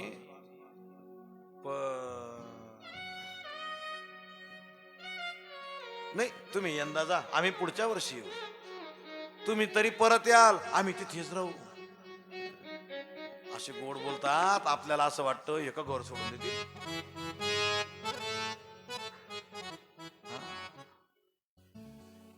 माणसाच्या जीवनात फार कमाल आहे महाराज. भजनाची वेळ आली का माणूस कारण शोधत असतो. भोजनाची वेळ आल्यावर कारण नाही शोधत. पहिले म्हणतो खायला उभं, पहिले खाऊन घ्या, पहिले खाऊन घ्या. उत्तर हिंदुस्थानात खूप प्रसिद्ध भजन आहे. मृदुल कृष्ण शास्त्रींनी पण ते खूप गोड आवाजात गायलेलं आहे. हरी 3 बार भोजन.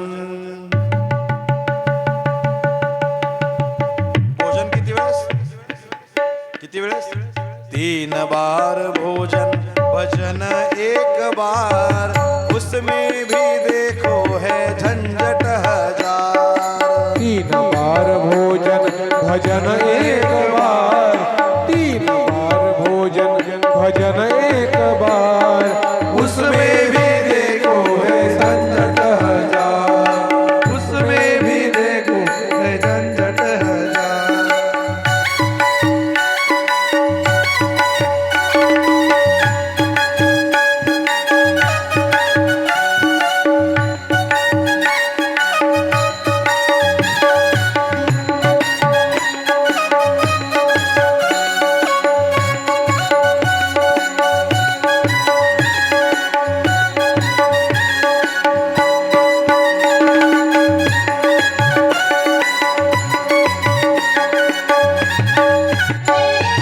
मन मेरा कहता है गंगा नहाओ,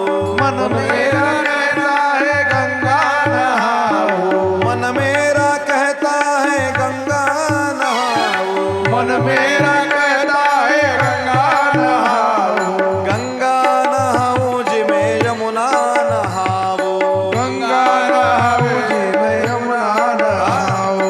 मन काय म्हणतं? मन काय म्हणतं? मन म्हणतं आज गंगेच्या स्नानाला जाऊ. रात्री तयारी करतो, कृती करायपेक्षा नाटकच जास्त असतात. कपडे काढून ठेवतो, टोपी काढून ठेवतो, रुमाल मफलर, सकाळी थंडी वाजेल हे पिशवी मस्त भरून ठेवतो. उद्या कुठे जायचंय? गंगेवर स्नानाला जायचंय. पण सकाळी अशी थंडी वाजते महाराज, शेजारी नातू झोपलेला असतो, त्याला बघ रे माझ्या अंगाला हात लावतो.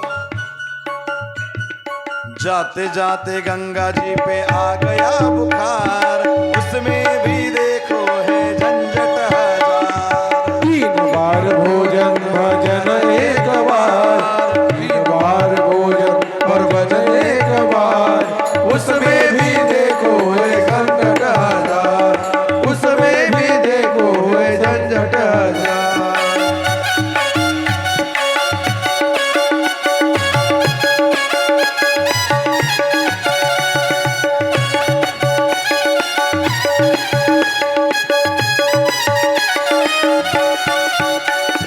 मन मेरा कहता है मंदिर हो आओ, मन मेरा कहता है मंदिर हो आओ, मन मेरा कहता है मंदिर हो आओ, मन मेरा कहता है मंदिर हो आओ, मंदिर हो आओ थोड़ा दर्शन कर आओ. मंदिर हो आओ थोड़ा दर्शन कराओ. मंदिरात जायला निघतो. सकाळी फार थंडी होती म्हणे, गंगेचं स्नान काही घडलं नाही, पण मंदिरात जाऊन दर्शन करून येतो. घरून निघतो. दाद भाऊ, नान भाऊ, जिबू, तात्या, या घरी चहा, त्या घरी नाश्ता, त्या घरी आमक, त्या घरी तमक. गप्पा मारता मारता इतका वेळ होऊन जातो महाराज, मंदिरापर्यंत पोहोचतच नाही. तोपर्यंत पुजारीजी दुपारच्या वेळेस पूजा करून मंदिराचं दार बंद करून घेतात. हा म्हणतो जाऊ द्या, तिथे बी देवेन, घरी काय देवच आहे. जाते जाते मंदिर के बंद है किवाड़, उसमें भी देखो है झंझट हजार. 1 बार भोजन भजन एक बार, 3 बार भोजन भजन एक बार, उसमें भी देखो है झंझट हजार, उसमें भी देखो है झंझट हजार.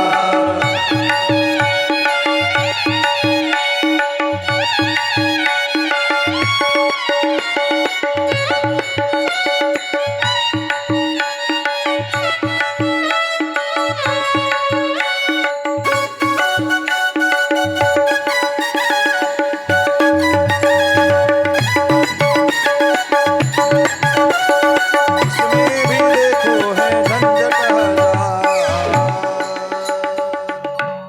चाटीन आवाज जास्त वाटते का? थोडस ऐका. मंदिरात यायचं नाव काढतो तर गप्पा मारता मारता मंदिराचे दार बंदून जातात. म्हणे जाऊ द्या, आजचा दिवसच तसा आहे, कोणाचं तोंड पाहिलं आणि कोणाचं नाही, एक बी काम होत नाही, तू टाइमपास करतो ते नाही. म्हणे आता घरी जातो आणि माळा जपत बसतो. मन मेरा कहता है माला जपाऊ, माला जपाऊ थोडा सिमरन कर आऊ. देवाचं चिंतन करतो म्हणे, माळ जपायला बसतो. नातू खेळत, हे चला बाहेर पळायला, बाहेर खेळायला जा म्हणे. घरात वचवच करू नका, मला काय करायचंय?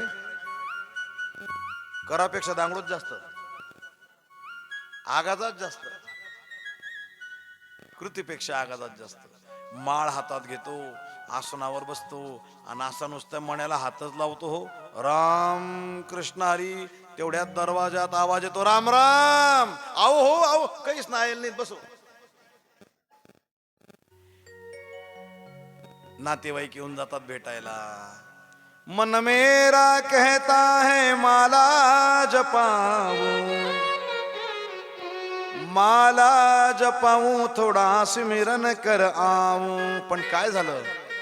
जपते जपते माला में आ गए रिश्तेदार, उसमें भी देखो है झंझट हजार. पण जेवायचा टाइम नाही चुकत. 3 बार भोजन भजन एक बार, उसमें भी देखो है झंझट हजार. असं करता करता आयुष्य निघून जातं महाराज. भगवत भक्तीकडे जीव प्रेरित होत नाही. कर्दम महाराज विचार करतात बसल्या बसल्या, वारे कर्दम, तू तर मोठ्या पुशारकीने बैठकीत सांगितलं होतं एक संतान होईल तोपर्यंत राहील, नंतर तपश्चर्येला निघून जाईल. एक करता करता किती मुली झाल्या? 9 मुली झाल्या. पण आशा एक मनात होती, तपश्चर्येला प्रसन्न होऊन भगवान विष्णूंनी मला वर दिला होता की मी तुझ्या पोटी पुत्र रूपाने जन्म घेईल. 10व्या वेळेस भगवान कपिलांचा जन्म झाला. बोल कपिल भगवान की. की जय. घर कसं सोडावं? 9 मुली आहेत. मुलींच्या लग्नाशिवाय जर गेलो तर लोक काय म्हणतील? इकडे ब्रह्मदेवांनाही तीच चिंता पडली होती. ब्रह्मदेवांनी संकल्पसृष्टी निर्माण केली. त्यावेळेस 10 मुलांना जन्माला घातलं होतं.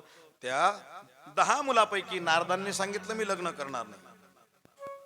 10 मधले एक गेले. किती राहिले? 9 मुलं राहिले. 9 मुलं लग्नासारखे घरामध्ये. ब्रह्मदेवाला 4 डोके पण एक बी आले नाही हो. भरपूर ठिकाणी बायोडाटा टाकला. कोणी काही सांगेतो, कोणी काही सांग, कोणी अप्रुव्हल मागेतो, कोणी पगार नाही पावती मागे, कोणी म्हणे वावर आहे का इका करता. कारण शेती विचारतात, शेतात जायला हो म्हणतात का? वावरना बांध देखील नाही, तटे उदडा माझा.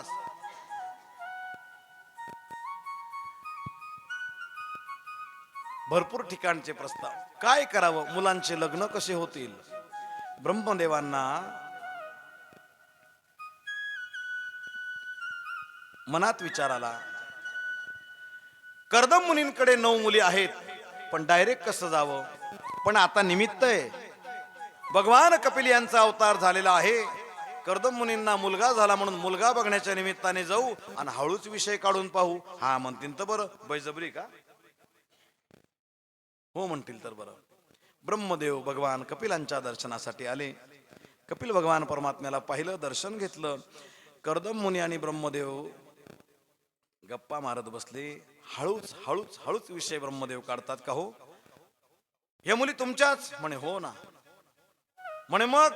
म्हणे यांचीच काळजी आहे, यांचीच काळजी आहे. यांचं एकदा लग्न झालं की मी तपश्चर्येला जायला मोकळा. जसं आपण सांगतो ना, यंदा मुलाचं लग्न होईल ना महाराज, पुढच्या वर्षी आम्ही दोघीच्या दोघी वारीमध्ये येऊ. झालं मुलाचं लग्न, चला ना. नाही ना, नवीन नवीन पोरगी कसं तिच्यावर घर सोडायचं? हा खाई जाई ती तुम्हाला मागे, कसं घर सोडायचं? ते वर्ष गेलं. पुढे चला ना, आलो असतो ना, पण तो नातूय ना भलताच त्रास देतो. त्याच्या पुढच्या वर्षी चला ना, आलो असतो, पण त्याला शाळेत सोडायला आणि घ्यायला जावं लागतं. का बरं? आपल्या गावात शाळा नाही का? नाही ना, चांगली शाळा जळगावला आहे ना, तिथे टाकलंय त्याला. आणि या वॉचमन घ्या तरी समाय आली दडला दडली. काय नाव आहे? फुटकी कोंडा गोये. त्यांचा अभ्यास आमच्या सारख्याला उमजत नाही, म्हाताऱ्यांना काय समजणार आहे? पण निव्वळ दुसऱ्याचे शिकतात, मोठ्याचे शिकतात म्हणून आपलेही शिकावे. देखा देखी लिया जोग घटे काया बढे रोग. काय गरज आहे महाराज? आपल्या गावात शाळा नाही का? तुम्ही कुठे शिकले? तुमचे मुलं शिकून कुठे नोकरीला लागले? पण फक्त पैशांची उधळण चालू आहे. मुलांचं निमित्त करायचं, दडला दडली आठे नाही तर तठे. संध्याकाळी स्वयंपाकाचा कंटाळा आला का एखादा लोटगाडी देखो, त्या लोटगाडी पा थांबो. तुला माहित सो तू जयगाव न रस तारू बी तीच निमित्त पोरास नो.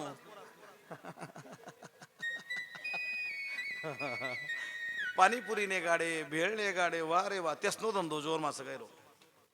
मला बी तेच वाटतं, एखादा गाडा आपण बी टाकी देऊ का काय? ऐका ऐका, याच मुलींची काळजी आहे ना. यांचं एकदा लग्न झालं की मी तपश्चर्येला जायला मोकळा होईल, तपश्चर्येला जायला मोकळा होईल. मग ऐका ना, माझ्या घरी 10 मुलं आहेत. त्याच्यापैकी नारदजी लग्नाचं नाही म्हणतात. तुमच्या घरी 9 मुली, माझ्याकडे 9 मुलं, तुमच्या 9 मुली माझ्याकडे द्या, एकाच वेळेस तुमचा प्रश्न सुटून जाईल. कर्दम मुनींनी प्रस्ताव मान्य केला आणि कर्दम मुनींच्या 9 मुलींचा विवाह ब्रह्मदेवाच्या 9 मुलांशी झाला. महाराज बोल भक्तवत्सल भगवान की.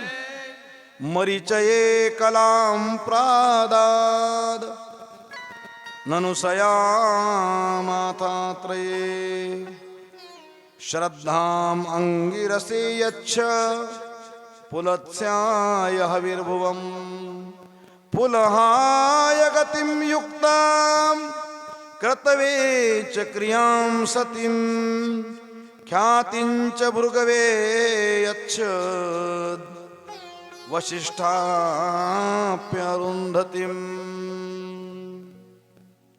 किती गोड नाव आहेत बघा कर्दम मुनींच्या मुलींचे. पहिल्या मुलीचं नाव कला, कलादेवी.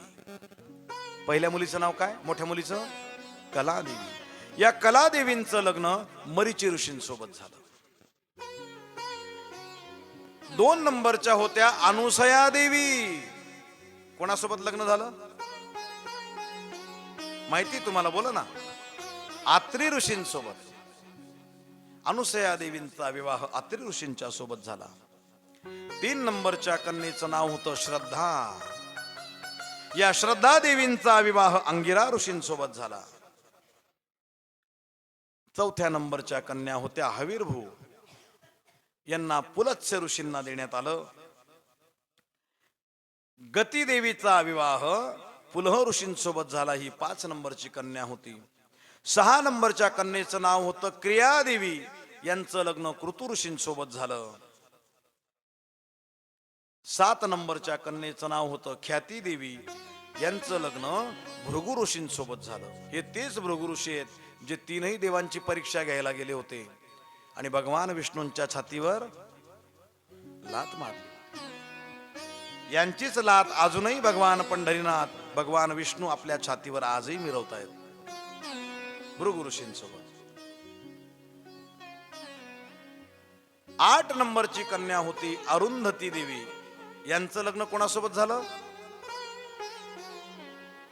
तुम्ही ऋषी पंचमी करतात ना? करतात.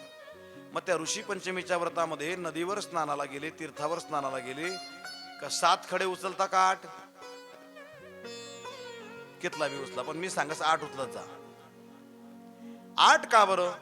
7 खडे सप्त ऋषींचे आणि 8वा खडा अरुंधती देवींचा. या अरुंधती देवींचं लग्न वशिष्ठ ऋषींसोबत झालं. सप्तर्षींच्या पूजेमध्ये वशिष्ठ ऋषींच्या सोबत अरुंधती देवींना सुद्धा पूजेचा मान आहे. आणि 9 नंबरची कन्या होती शांती देवी. या शांती देवीचं लग्न अथर्वा मुनींसोबत झालं. आता लग्न झाल्यानंतर काही अडचणच राहिली नाही. पत्नीचा मुलाचा निरोप घेऊन आणि कर्दम मुनी तपश्चर्येला निघून गेले. आता घरात आई आणि मुलगा दोघच जण. भगवान कपिल सांख्यशास्त्राचे प्रणेते, सांख्यशास्त्राचे प्रणेते, सांख्यशास्त्राचे प्रणेते. कपिल मुनींनी आपल्या वडिलांसारखीच भाषा आईजवळ वापरली. आई, मला तपश्चर्येला जाण्यासाठी आणि परवानगी दे. आईने सांगितलं, बाळा, अरे तू जर गेला तर मी कोणाच्या भरोशावर राहू? तुझ्याशिवाय मला कोण आहे? यद्यद् विधत्ते भगवान स्वच्छांदात्मात्ममायया तानि मे श्रद्धानस्य कीर्तन्यानुकीर्तना. पितरी प्रस्थितेरव्यं मातु प्रिय चिकीर्षया तस्मिन् बिन्दुसरे वात्सी भगवान कपिल किल. बिंदू सरोवराच्या काठावर भगवान आपल्या आई सोबत राहत आहेत. योग शास्त्राचा, सांख्य शास्त्राचा उपदेश आपल्या आईला केला. आई, जन्माला आल्यानंतर जीवानी मुक्तीचा मार्ग शोधावा.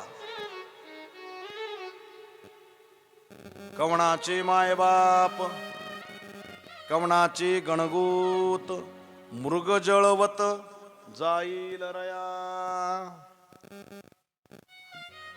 माता पिता बंधू बहिणी कोणी न पवती निर्वाणी. इष्टमित्र स्वजन सखे हे तो सुखाची मांडणी. जीवाला दुःख एकट्यालाच भोगावं लागतं. एकला मी दुःख भोगी कुंभी पाक जाचणी. तेथे कोणी सोडविना एका सद्गुरु वाचोनी. आई मुक्तीचा मार्ग हळूच धरावा. अरे पण मी तुझी आई आहे. इथे मुलाने उपदेश करावा आणि आईने ऐकावा. मुलगा गुरु झाला आणि आई शिष्य झाली. महदादी विविध तत्वांच्या उत्पत्तीचं वर्णन सांगितलं. मोक्ष प्राप्तीचं वर्णन सांगितलं. अष्टांग योगाचा विधी सांगितला. आणि भगवान कपिल आपल्या आईला उपदेश करत असताना सांगतात, आई हा जीव जन्माला कसा येतो माहिती का? श्री भगवान वाच कर्मणा दैव नेत्रेण जंतुर्देहा जंतुरोपपत्यये श्रिया प्रविष्ट उदरम पुंसोरेत कणश्रय. हा जीव माणसाच्या शरीरात जन्म घेण्यासाठी भगवंताच्या प्रेरणेने आपल्या आपल्या पूर्वकर्मानुसार पुरुषाच्या वीर्यकणाद्वारा स्त्रीच्या उदरात प्रवेश करतो. हा जीव सामान्य का? हा जीव ज्याच्या त्याच्या कर्मानुसार ज्याला त्याला गती मिळत असते. हे बघा, हाच विषय. हा जीव निर्माण कसा होतो? हा मंडप तयार केला ना मायबाप, हा जो सुंदर असा सभा मंडप आहे, याला व्यवस्थित उभं राहण्यासाठी हे खांब आहेत. बरोबर, हे खांब आहेत. आडवे बीम आहेत, उभे बीम आहेत, तेव्हा तो चांगला उभा आहे. तो चांगला दिसावा, सुसज्ज दिसावा म्हणून त्याला रंग मारलेला आहे. बरोबर, त्याच्यात चैतन्य निर्माण व्हावं म्हणून लाईट लावलेले आहेत. प्रकाश असावा, उजळ दिसावा म्हणून काय त्याच्यात लाईट लावलेले आहेत. हे सगळं करायला एकच व्यक्ती होती का? या पिलरचे पाया खणणारे वेगळे होते. ज्याला पाया खणता आला ना त्याला हा बीम नाही भरता आला. ज्याने बीम बांधला त्याला ते बीम मध्ये मटेरियल नाही ओतता आलं. ज्याने बीम मध्ये मटेरियल ओतलं त्याला प्लास्टर नाही करता आलं. हा, स्लॅब ओतणारा वेगळा, ही लाईटची फिटिंग करणारा वेगळा, घर बांधला असेल तर पाण्याची फिटिंग करणारा वेगळा. पाण्याच्या फिटिंग वाल्याला प्लंबर म्हणतात, लाईटच्या फिटिंग वाल्याला वायरमन म्हणतात. आहे की नाही? फिटिंगच आहे पण उलटी उलटी आहे. पाण्याच्या फिटिंग वाल्याला म्हणतात प्लंबर, नळाची फिटिंग करणारा, आणि लाईटची फिटिंग करणाऱ्याला वायरमन म्हणतो आपण. त्याला इलेक्ट्रिशियन म्हणतो, वायरमन म्हणतो. आहे की नाही? हे बघा, याचं मटेरियल एकाच ठिकाणी मिळालं का? सिमेंटचं दुकान वेगळं, वाळूचं दुकान वेगळं, आसारीचं दुकान वेगळं. बरोबर, वाळू कुठून आणली? गिरणीतून, तापीतून, आणि त्या झिरीमधून. आहे की नाही? आणली, वाळू आणली. बरोबर, सिमेंट आणलं, बांधणारा कारागीर आणला. तेव्हा इतक्या सगळ्या गोष्टी एकत्र झाल्यावर हा सुंदर सभा मंडप उभा राहिला. बरोबर, पण भगवान परमात्म्याने हे शरीर निर्माण केलं. या शरीराची विशेषता सांगू का? याच्यात नाभीजवळ, आपल्या बेंबीजवळ 72,000 नाड्या आहेत.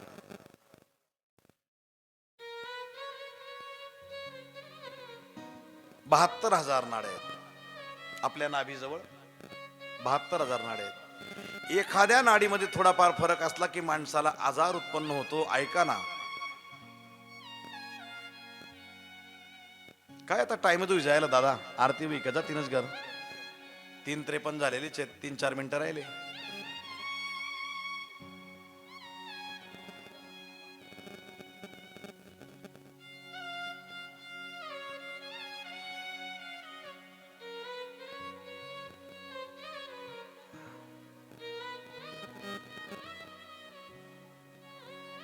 हा, ऐका.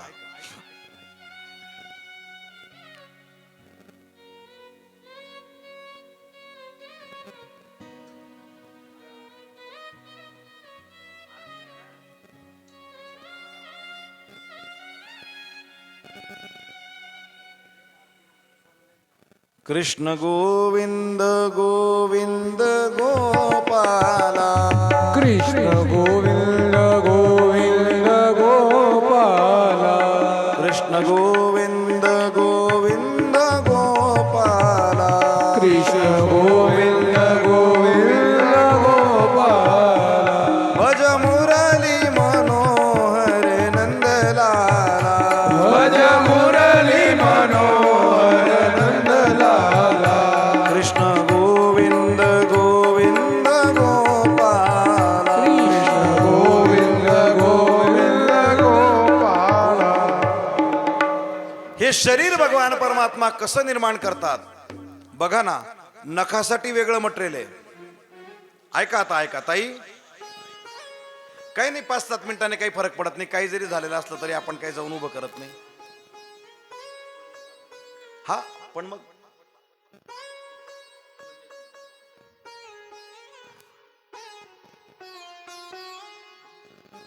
हा, नख कसे आहेत? नख वेगळे, केसाचं मटेरियल वेगळं, स्नायू वेगळे, त्वचा वेगळी, हाडं वेगळे. शरीर व्यवस्थित उभं राहावं म्हणून हाडं. तर हाडं काय आपण जळगावून मागवले का? कसं भगवान परमात्म्याने निर्माण केलं मायबाप, कसं निर्माण केलं ऐका. प्रभू रामचंद्रांच्या मुखातले शब्द आहे भावार्थ रामायणात. श्री संत एकनाथ महाराज सांगतात, रजस्वलेचा लागता पालव, सचैल स्नानाचा उद्भव, त्याची अशुद्धाचा ओतीव पूर्ण नरदेह असे. माय जर रजस्वला झाली ना, तिच्या पल्लूचा पदराचा स्पर्श जर आपल्याला झाला तर शास्त्र सांगतं आहे त्या कपड्यासहित स्नान करावं. सचैल स्नानाचा उद्भव. पण पुढे सांगू का, समजा एवढं अपवित्र आपण त्या घटनेला त्या गोष्टीला मानतो, पण ती माय जर रजस्वलाच झाली नाही तर याचा जन्म होईल का? काळा असेल, गोरा असेल, खुजा असेल, ठेंगणा असेल, उंच असेल, जाड असेल, बारीक असेल, याची उत्पत्ती कुठून आहे? पुढे सांगतात महाराज, रजस्वला शुद्ध चवथे दिवशी, तो विटाळ राहिला गर्भासी, तोची वाढोनी नवमासी, करी गोत्रासी सुतकी. आई चौथ्या दिवशी शुद्ध होते. आईचं रक्त आणि वडिलांचं रेत तिसरं मटेरियल आहे का? त्याच्यापासून या देहाची निर्मिती होते. 9 महिन्यापर्यंत तिथे राहतो, वाढतो, तिथून बाहेर येतो आणि बाहेर आल्या आल्या 12 दिवस पूजा बंद. आणि गेल्यावर सुद्धा 12 दिवस पूजा. येताना अमंगळ, जाताना अमंगळ. चांगलं आहे काय याच्याजवळ? कशावर माणूस भारी भरतो? अरे बरं झालं हे कपडे निघाले. कशावर माणूस भारी भरतो? कशावर भारी भरतो? सुंदर असा नरदेह दिला, त्याच्या प्राप्तीसाठी दिला. करा ना विचार थोडासा. आमच्या शास्त्राने किती बारीक विचार केलेला आहे. त्या आईच्या उदरामध्ये तो जीव वाढतो कसा, 9 महिने कसा वाढतो. आता त्या सोनोग्राफीद्वारा आता सगळ्यांना कळतं, प्रत्येक महिन्याला कळतं, प्रत्येक महिन्याला कळतं. पण आमच्या पूर्वजांनी हजारो वर्षापूर्वी श्रीमद भागवतात लिहून ठेवलं, तो जीव आईच्या पोटात कसा वाढतो. 3 महिन्यानंतर सरकार आपल्याला सांगतं, डॉक्टर आपल्याला सांगतात. हा, पण एका रात्रीत तो कसा असतो हे ऐका. कललम त्वेकरात्रेण पंचरात्रेण बुद्बुदम, दशाहेन तु करकंधू पेशांडम वा ततःपरम.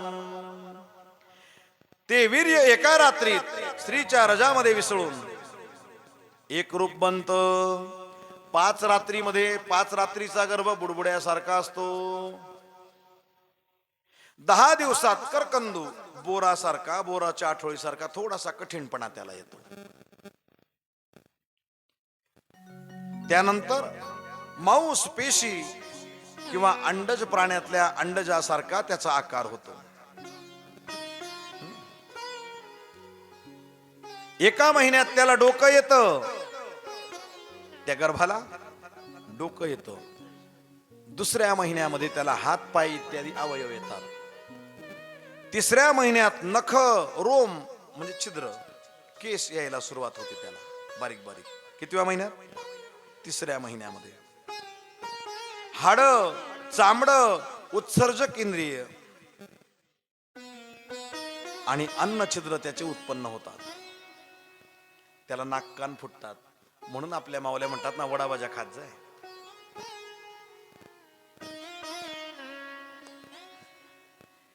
चतुर्भिः तव सप्तभी सप्तपंचभिः श्रुतत् उदंग भवः षडवीर्जरायुषाम वित्तकुक्षौ भ्राम्यति दक्षिणे. 4 महिन्यामध्ये त्याच्यामध्ये मांस, धातू, 7 धातू, 7 प्रकारचे सप्तधातू शरीरात निर्माण होतात. 5व्या महिन्यात त्याला तहानभूक जाणवू लागते. गर्भाची आवडी मातेचा डोहळा, आईला डोहळे लागतात. 6व्या महिन्यात तो पापुद्र्याने लपेटला जातो, आच्छादित होतो आणि भ्राम्यती दक्षिणे, उजव्या बाजूकडून डाव्या बाजूला फिरायला लागतो 6व्या महिन्यात. 7व्या महिन्यात गर्भाची पूर्ण वाढ होते, पण अजून तो पक्व नाही. त्यावेळी आईने खाल्लेलं अन्न, पाणी कटू, आम्ल, तीक्ष्ण, लवण, वृक्ष आम्लादिभिरुल्बणै मातृभुक्तै रूपपृष्ठा सर्वांगोत्थित वेदना. आईने खाल्लेल्या पदार्थांचा त्रास त्याला होतो. कडू असेल, आंबट असेल, तिखट असेल. तो कोमल असतो. त्याच्या आजूबाजूला काही जीव, थोड्या थोड्या प्रमाणात असलेले जंतू त्याला क्षती पोहोचवतात. भगवान परमात्म्याकडे तो प्रार्थना करतो, देवा मला सोडव. त्याला मागचं सगळं आठवतं, मागचं सगळं आठवतं, मागचं सगळं आठवतं. आई या गर्भवासामध्ये असताना खूप कष्ट आहेत जीवाला. त्या आईलाही कष्ट आणि त्या लेकरालाही कष्ट. ते सर्व दिवस चांगले निघून जातात. एक दिवस असा उगवतो की तो दिवस फार वाईट. त्या क्रियेचं नावच दिलंय बाळांतपण. नवमास कष्टलासी 10व्याने प्रसूत झाली. नवमास कष्टलासी 10व्याने प्रसूत झाली. हेताची कर्मजाड तुझे मानहाड करे. येताच कर्मजाळ तुझी मानाड करे. आकांतो जननी दुःखेदाय मुकली. आकांतो जननी दुःखदाय मोकळे. स्मरे त्या हरिहरा जय श्री कृष्ण माऊली. स्मरे त्या हरिहरा जय श्री कृष्ण माऊली. पर्यदे मदागसा सोहम तुझो रे बाळा. पर्यंते मदारसा सोहम तुझो रे बाळा. आपली मर्यादित वेळ संपत आलेली आहे.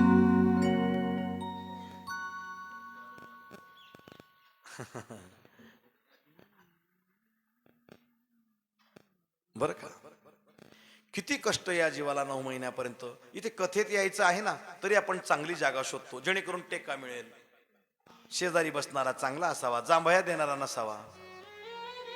कारण त्या जांभईचा प्रकारचा असतो, एकाने दिली का सर्वांनाच. 2 तास बसायचं, 1.5 तास बसायचं, पण किती आपण व्यवस्था बघतो. आईच्या उदरात 9 महिने 9 दिवस असताना या जीवाची स्थिती उत्तानपाद होती. वरती पाय होतो, खाली डोके होते. किती दिवस? 9 मास कष्टलासी. थोडे कष्ट आहे काय जीवाला? आई, गर्भवासाचं दुःख मोठं दारुण आहे. काय सांगू गर्भीची यातना, मज भोगिता नारायणा. मांस मळ मूत्र जाणा, तुझ क्षणोक्षणा द्यात से माझे स्वहित नेणती कोणी. काय त्या गर्भातल्या यातना, तिथे इतक्या दिवस राहायचं. ज्ञानोबा आहे त्याला फुनक्याची उपमा देतात. दाथर दाथर, ऐराणी शब्द आहे बरं का दाथर, तो ज्ञानोबा रायांनी ज्ञानेश्वरीत वापर. मातेची या उदर कुहरी, पचवोनी विष्टेच्या दाथरी. 9 मास उकडोनी वरी, आईच्या या गुहेमध्ये दाथर दाथर. आता दाथरनी समजतो इडली पात्र. हा, समजलं? हा, समजलं. पूर्वी पातेल्यात पाणी, त्याच्यात तुरीच्या काड्या, त्याच्यावर ओलं फडकं, आणि मग कच कच कच कच तुरीची डाळ चुरी भिजत घातलेली, असा बद लसण जिरं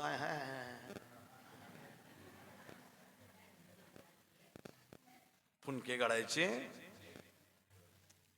त्याच्यावर ठेवायचे. ते फुनकं भाग्यवान आहे, 15-20 मिनिटात शिजतं. बरोबर? हे फुनकं शिजायला किती वेळ लागला? 9 मास उकडून वरी, 9 महिन्याच्या वर, 9 महिने 9 मास उकडून वरी, एवढा कालावधी. मग हे जन्माला आलं. ते 9 महिन्याचे कष्ट तर होतेच, पण बाहेर येत असताना प्रसूती वायू जेव्हा शिरकाव करते, आईलाही कष्ट, लेकरालाही कष्ट. मदालसा माय सांगते, येताची कर्मजाड तुझी मान अडकली. तुझी मान अडकते ना, त्यावेळेस त्या आईला असं वाटतं हे कार्टही नको ना, संसारही नको. येताचे कर्मजाड तुझी मान अडकली, आकांतू जननीये, जन्माला घालणारी तुझी माय दुःखे धाय मोकली. कष्ट तिला झाले, मरणप्राय यातना झाल्या. हे बघ, या कष्टातून जर सुटायचं असेल ना, स्मरे त्या हरिहरा, ध्याई श्रीकृष्ण माऊली. बाबा, पुन्हा जन्माला येऊ नको, ही शेवटचीच पाळी ठेव. एक मनुष्य, शेवटचीच वेळ ठेव. आता पुन्हा नाही जन्माला यायचं, आता पुन्हा नाही जन्माला यायचं. गर्भवासाच्या दुःखावर 4 दुःख फ्री आहेत. कपिल भगवान आपल्या आईला सांगतात, जन्माचं दुःख. जन्माला आल्या आल्या एक दुःख आपल्या पाठीमागे लागतं, त्याचं नाव जरा. जरा म्हणजे म्हातारपण.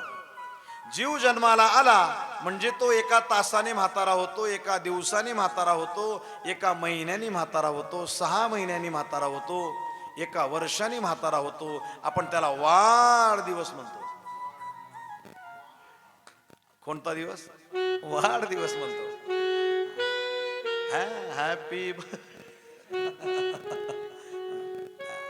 आपण त्याला वाढदिवस म्हणतो. पण ते म्हातारपणाकडे वाटचाल आहे. म्हातारपण आवडतं का? खरं सांगा मनापासून, आवडतं म्हातारपण? आवडत नाही म्हातारपण. म्हातारा व्हावं असं वाटतच नाही, पण म्हातारा झाल्याशिवाय म्हातारा व्हावं असं वाटतं? बिलकुल नाही. पण एका ठिकाणी गेल्यावर म्हातारा व्हावं असं वाटतं. एसटी काय मोकळे असले हो. एसटी मध्ये गेल्यावर काय व्हावं वाटतं? म्हातारा व्हावं वाटतं.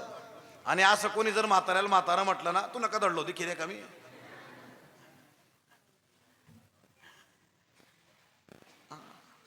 म्हातारा होऊ नये म्हणून किती प्रयत्न आपले. केसांना आपण कलप लावतो, ते धवळे असतात, आपण त्यांना काळे करतो. आपण त्यांना काळे करतो. 2-4 दिवसात ते आपली थट्टा करतात. वर काळे राहतात, खाली हायब्रिड आहे की नाही. म्हातारा दिसू नये म्हणून एवढा प्रयत्न. पण म्हातारपण आल्याशिवाय, जरा करणमुळे सांगू आल्या गोष्टी. म्हातारपण आल्याशिवाय राहत नाही. भोगायचंच आहे, दुःख आहे ते म्हातारपणाचं. माणसाला आयुष्य भरपूर मिळावं, पण त्या आयुष्यात आपल्यापेक्षा लहान्यांचं दुःख पाहायला मिळू नये, ते आयुष्य सार्थक आहे.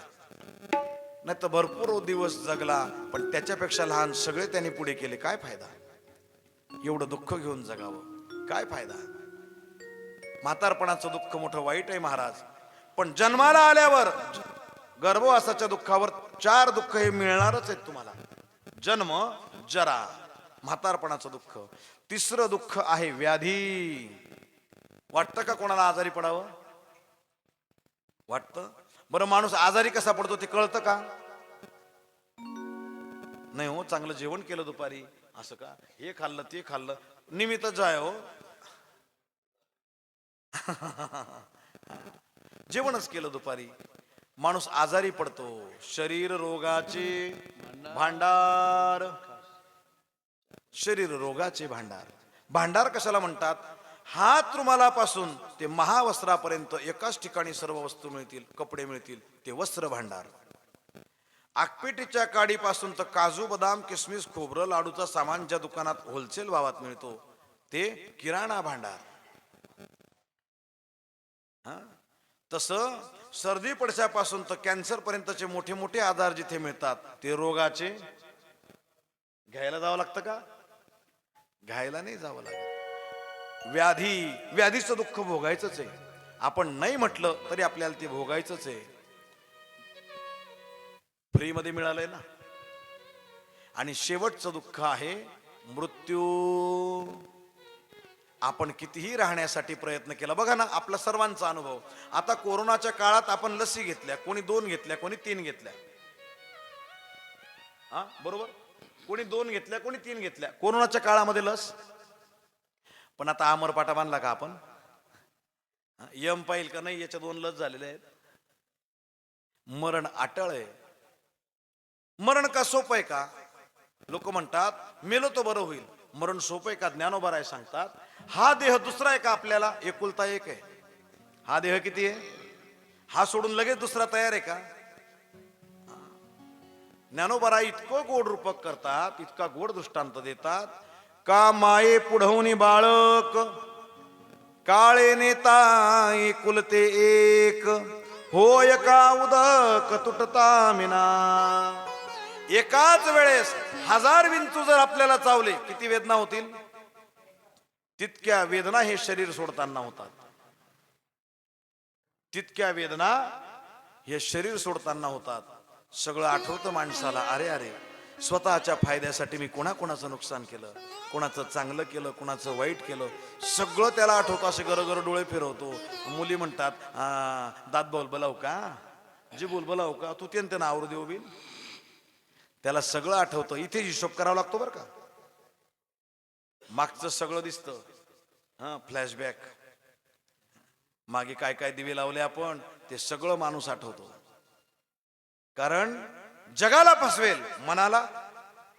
हे मन सांगतं तू काय काय केलं. आपण्या घात कर, शत्रू झालो मी दावेदार, तू तव कृपेचा सागर, उतरी पार तुका म्हणे. सर्व हिशोब द्यावा लागतो. ज्ञानोबा राय सांगतात, आईला एकुलता एक मुलगा असावा, दुसरा कोणी आसरा नाही, आणि एकुलत्या एक मुलाने तिच्या मांडीवर प्राण सोडावा. त्या आईला किती दुःख आहे. दुसरा मुलगा आहे का तिला? पण ज्ञानोबा रायांना तो दृष्टांत कमी वाटला महाराज. कमी वाटला. कसा कमी वाटला? थोड्या दिवसात सण येतो संक्रांती सारखा. आई सण करत नाही. गल्लीतल्या बाया सांगतात, ताई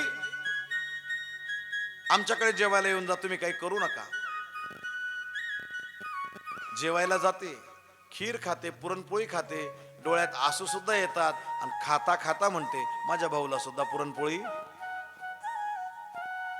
सोडली का? कमी वाटला दृष्टांत. ज्ञानोबा राय सांगतात, होय का उदक तुटता मिना, पाण्यातून मासा बाहेर काढला किती दिवसांनी मरतो.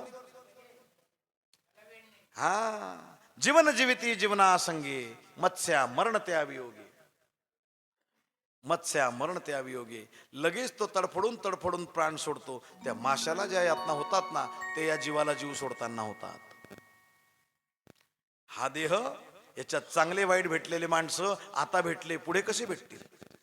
भाड्याच्या घरात राहणारी व्यक्ती जर त्याचा जीव त्या गावात रमला तर घर सोडताना रडत असतो. आमच्या मुलांचा सांभाळ झाला, पुढचं गाव कसं आहे काय आहे. तसं या देहात आलेला जीव हा देह सोडताना अनेक प्रकारे त्याला यातना होत असतात. मृत्यूचं दुःख त्याला भोगायचंच आहे. आई, या सगळ्यातून जर सुटायचं असेल तर एकच करावं. शंकराचार्य सांगतात तसं, पुनरपि जन्मम पुनरपि मरणम पुनरपि जननी जठरे शयनम इह संसारे खलु दुस्तारे कृपया पारे पाहि मुरारे. भज गोविंदम भज गोविंदम भज गोविंदम मूढमते. भज गोविंदम भज गोविंदम भज गोविंदम मूढमते. भज गोविंदम भज गोविंदम भज गोविंदम मूढमते. भज गोविंदम भज गोविंदम भज गोविंदम मूढमते. राधा राधा राधा राधा राधा राधा राधा राधा राधा राधा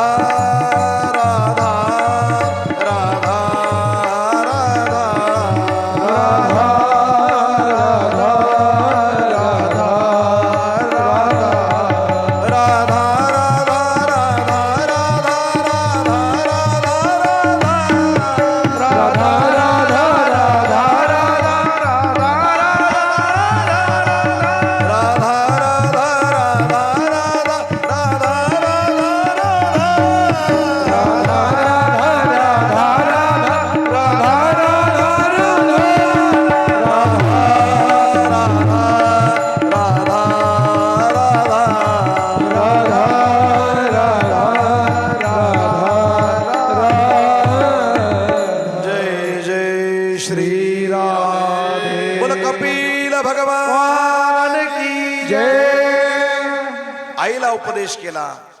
आईने समाधी योगाचं अनुसंधान केलं. आपली प्राणज्योत भगवान परमात्म्यामध्ये प्रविष्ट केली.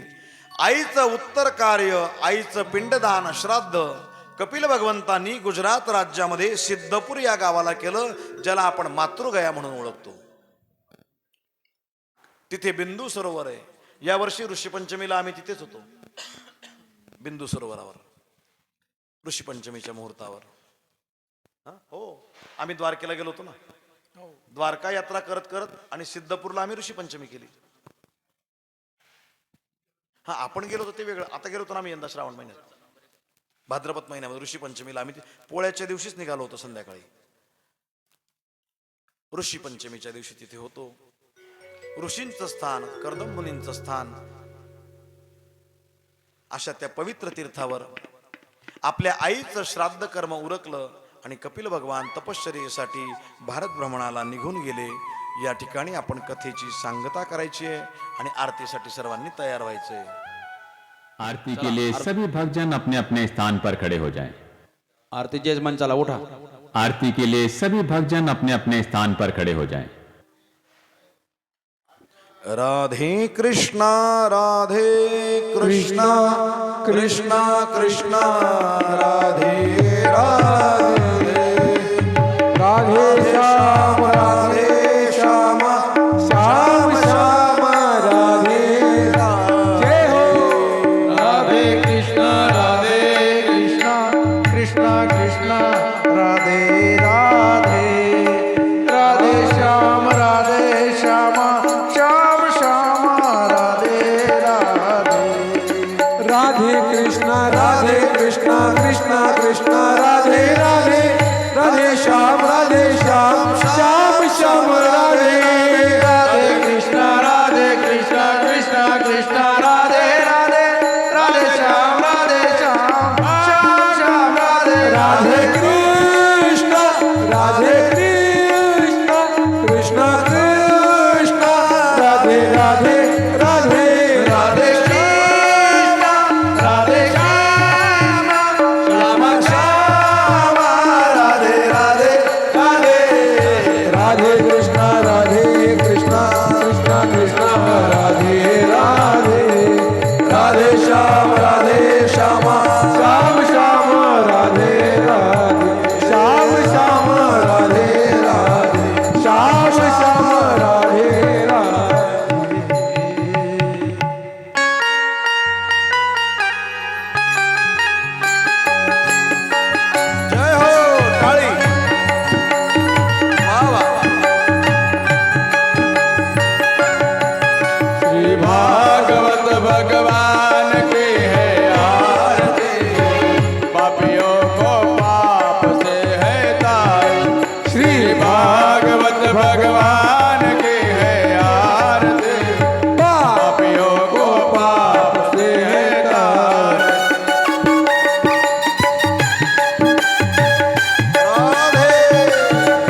पंथ ये मुक्ती पंथ ये